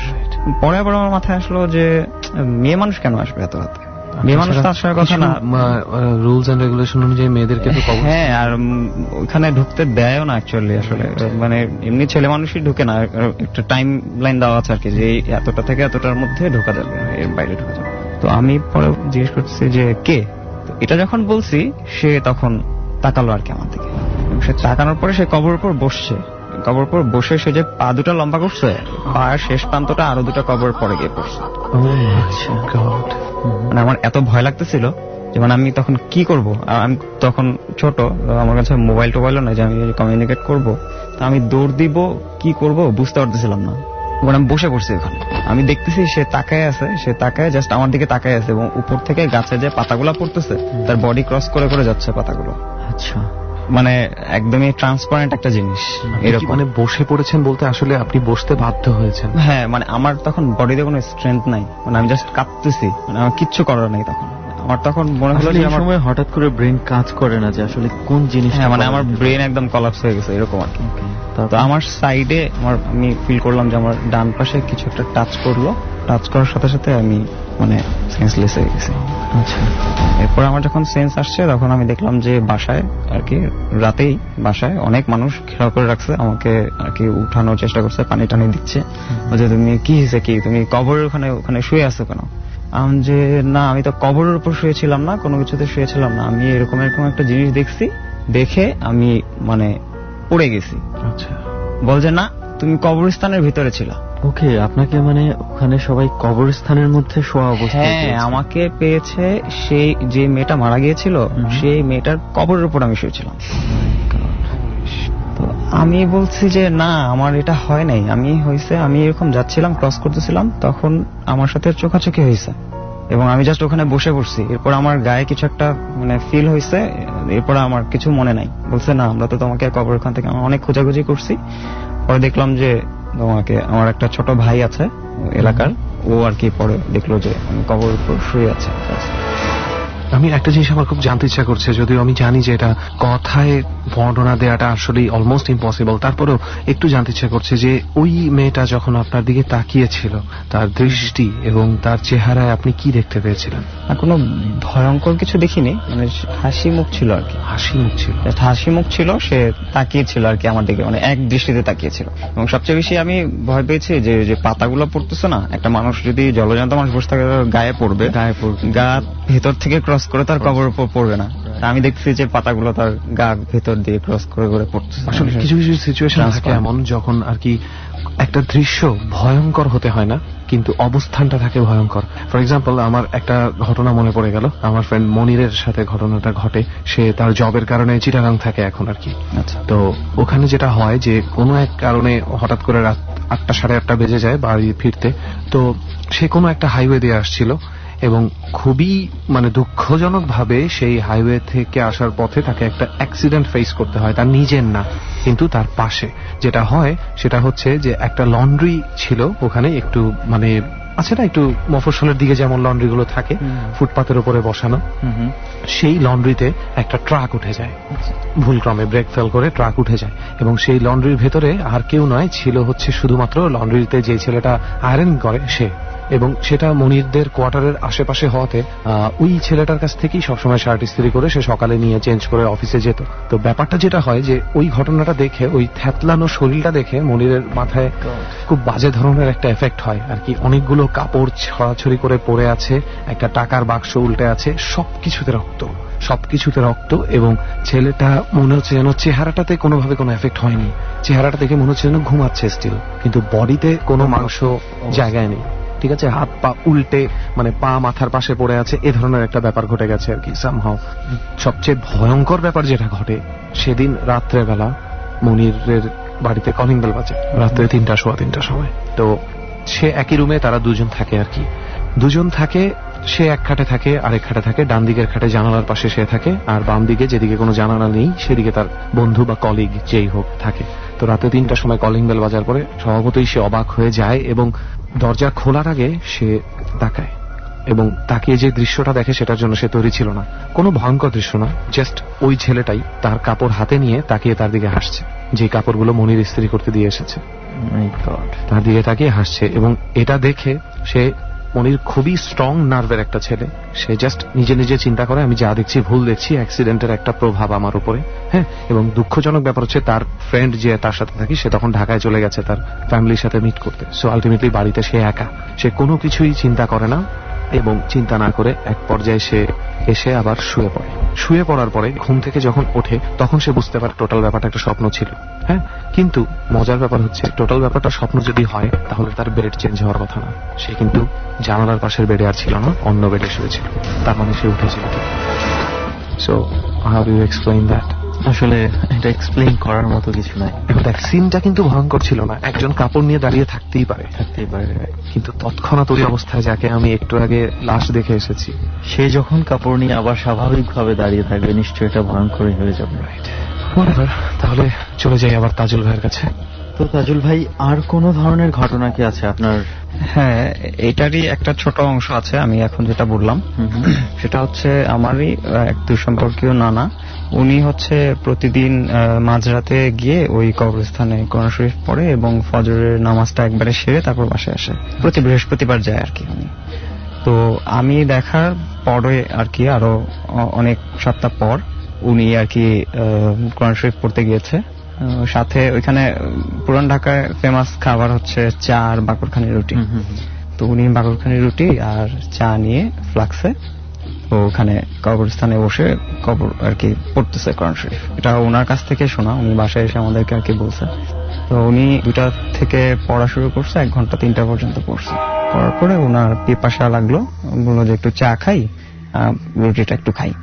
উনি খাওয়া শুরু করছে, তার 2-3 মিনিট পরই তাকে পেছন থেকে কে একজন বলতেছে, একটা মেয়ে আর কি, নারী কণ্ঠ, সে বলতেছে যে তুমি, সে উর্দুতে বলছে, আমি বাংলাতেই বলি এখানে, বলছে যে তুমি কি একা একা খাবা, আমাকে দিবা না, এরকম 2বার বলছে। তখন নানার পেছনে তাকায় নেই, সে সেখান থেকেই বলতেছে যে আচ্ছা ঠিক আছে তুমিও খাবা, আচ্ছা দাঁড়াও। তো নানা কি করছে, সে চাটা খায় নাই, সে চা যে অবস্থায় ছিল সেই অবস্থায় নিয়ে বাকরখানি রুটি সহ পেছনে দিয়ে দিছে। জাস্ট তার পেছনে দিয়ে দিছে, পেছনে তারপর তাকিয়েও দেখেনি, সে তাকাই নেই, সে আবার কোরআন শরীফ পড়া শুরু করছে। এবং সে সাউন্ড কিন্তু শুনতেছে, খাচ্ছে যে একটা মানুষ পিছনে বসে, মানুষ বা যেই হোক, সে কিন্তু ওই মেয়েটার কবরের কাছেই বসে পড়তেছিল। আচ্ছা, তো সে এরকম পড়তেছে ফজরের নামাজ পর্যন্ত, আজান পর্যন্ত আর কি সে কন্টিনিউ করলো। ততক্ষণ পর্যন্ত সে অনেক কিছু ফিল করছে, খাইছে, চায়ের কাপের সাউন্ড যে রাখলো, এরকম। পরে উনি জাস্ট শেষ হয়েছে আর উনি মুভ করছে ওখান থেকে, উনি একবারও পিছনে তাকাই নাই যে আর কি হয়েছে ওখানে, কি কেউ খাইছে বা কিছু, এরকম কিছু না। সে বাসায় আসছে পরে, একদম পরে দুপুরে গিয়ে সে ওই জিনিসগুলো নিয়ে আসছে, ওই ফ্লাক্স আর পাকড়খানি রুটি ওইখানে আছে, কিন্তু জিনিসগুলো আর কি মানে ভেতরে পাকড়খানি রুটিও নাই এবং চাও নাই, কিন্তু ফ্লাক্সটা ওখানে সব আছে। ওই কবরস্থানটাকে ঘিরেই এই ঘটনাটা। হ্যাঁ, এই ঘটনাটা, এবং এটা এখনো কন্টিনিউ আর কি চলতেছে, এখনো দেখে মানুষ। তো তাজুল ভাই, আপনার কাছে তো মোটামুটি অনেক ধরনের ঘটনা আছে, ডট টিমের কাছে যেটা শুনেছিলাম, তো আমরা শুনতে থাকি আরো কি ঘটনা আপনার লাইফে ঘটেছে। আরো হচ্ছে আমার 2টা আরো ঘটনা আছে। অ্যাকচুয়ালি ঘটনা আমার দাদু বাসার পুরান ঢাকাতে, ওখানে অসংখ্য, মানে ওখানে অ্যাকচুয়ালি মানে ওটা বলতে গেলে জিনের আড্ডাখানা একদম। আচ্ছা, তো বলতে গেলে আজকে সারা রাত পার হয়ে আরো একদম শেষ হয়ে যাবে, সব কাহিনী শেষ হবে। আমরা আমি অল্প কিছু বলি। সেটা হচ্ছে, এটা আমাদের ভাড়াটিয়া আর কি। আমরা বিল্ডিংটা ছেড়ে আসছি, কিন্তু আপনাকে আগেই বললাম যে আমরা ধানমন্ডিতে শিফট হলাম, তো আমাদের বাসাটা ওখানে ফাঁকা ছিল, আমরা ওটা ভাড়া দিয়ে দিয়েছি। এটা হচ্ছে আমাদের ভাড়াটিয়ার একটা এক্সপিরিয়েন্স আর কি। তো সে মধ্যরাতে উঠলো আর কি, উঠে বাথরুমে গেছে, দরজা খুলে রেখে গেছে। আমাদের হচ্ছে বাসাটা, বাথরুমটা একটু দূরে সাইডে আর কি।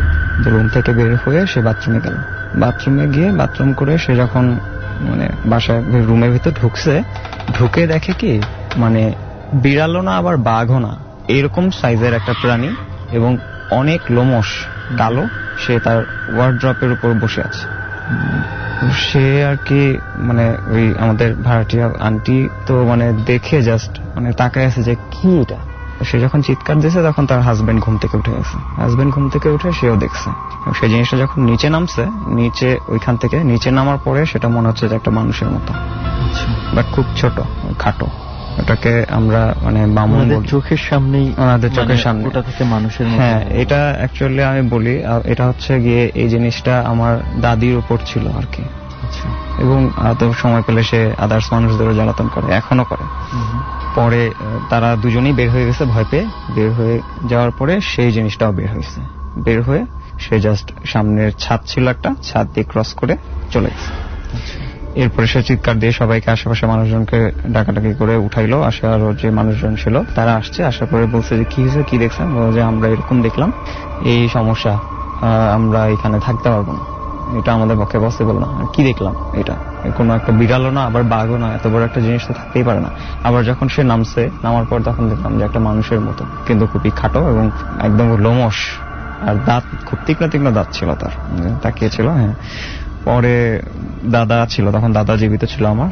দাদা আসছে, দাদা আসার পরে সে তখন সূরা টুরা পড়লো। পড়ার পরে সে যখন সূরা পড়তেছে তখন আবার ওই আমার ভাড়াটিয়া যে আন্টিটা, সে আবার চিৎকার করে উঠছে, বলে ওই যে যাচ্ছে যাচ্ছে। মানে সে নাকি আমাদের মানে আমরা দুই সারিবদ্ধ ভাবে দাঁড়িয়েছিলাম, তো মাঝখান দিয়ে নাকি সে ক্রস করতেছে, সে দেখতে পাচ্ছে, বাট আমরা দেখতে পাচ্ছিলাম না। সে একদম লাফ দিয়ে সরে গেছে, বলে এই যে যাচ্ছে যাচ্ছে, বিড়ালের মতো বড়, কিন্তু আমরা কেউ দেখতেছি না। পরের দিন আবার মানে সেই দিনের ভোরবেলার ঘটনা বলছি। খুব সকালে উঠছে, 4:30 পৌনে 5টার দিকে। তো উঠে রান্নাঘরে গেছে, ওই আন্টিটা রান্নাঘরে গেছে। আর ওই সময় আমার বড় চাচি তার রুম থেকে বের হয়েছে, তার বাসা থেকে। সে বের হয়ে দেখে কি যে ওই আন্টিটা তার রান্নাঘরে দাঁড়ায় কার সাথে কথা বলতেছে। তো এটা দেখে বড় চাচি ভয় পেয়ে তার ঘরের ভিতরে ঢুকে গেছে। পরে যখন আসলো, ওই আন্টিটা আসছে, আন্টিটা আসার পরে তখন বড় চাচি বলছে, তুমি কার সাথে কথা বলো এত সকালে? বলে যে কেন, ওই যে একটা ছোট ছেলে এখানে দাঁড়ায় ছিল ভিতরে। বলে এত সকালে কোথা থেকে ছেলে আসবে, বাইরের গেট তো এখনো খুলেই নেই। বাইরের গেট কি দেখেছিল কাউকে কথা বলতে? হ্যাঁ হ্যাঁ, বড় চাচি দেখছে সে কথা বলতেছে কারোর সাথে, কিন্তু কেউ নাই ওখানে। সে কিন্তু পুরোটাই দেখতে পাচ্ছে স্পেসটা, কিন্তু সে কথা বলতেছে। সে বলছে আরে আমি একটা ছেলের সাথে কথা বলছি, এখানেই তো বসেছিল, এখানে বসেছিল, কথা বলছে। বলছে কখনোই সম্ভব না, কারণ আমাদের মেইন গেট এখনো খুলেই নেই এত সকালে। তাহলে কিভাবে আসবে? দেওয়াল টপকে আসবে, এটাও সম্ভব না, এত ছোট। যেভাবে সে বলতেছে এত ছোট ছেলে কখনোই পাঁচিল টপকে আসতে পারবে না। তো এইটা হচ্ছে গিয়ে মানে একটা সমস্যা ঘটনা। ওকে, আপনাদের বাড়ির যে ঘটনা শুনছে, এটা তো আমাদের একটা কোনো গন্তব্য হয়ে যাচ্ছে ধীরে ধীরে। বাড়িটার কথা শুনছি। ওকে, আর কোন ধরনের কিছু কি আছে? আর আরেকটা আছে, সেটা হচ্ছে আমি তখন ক্লাস 9-এ পড়ি।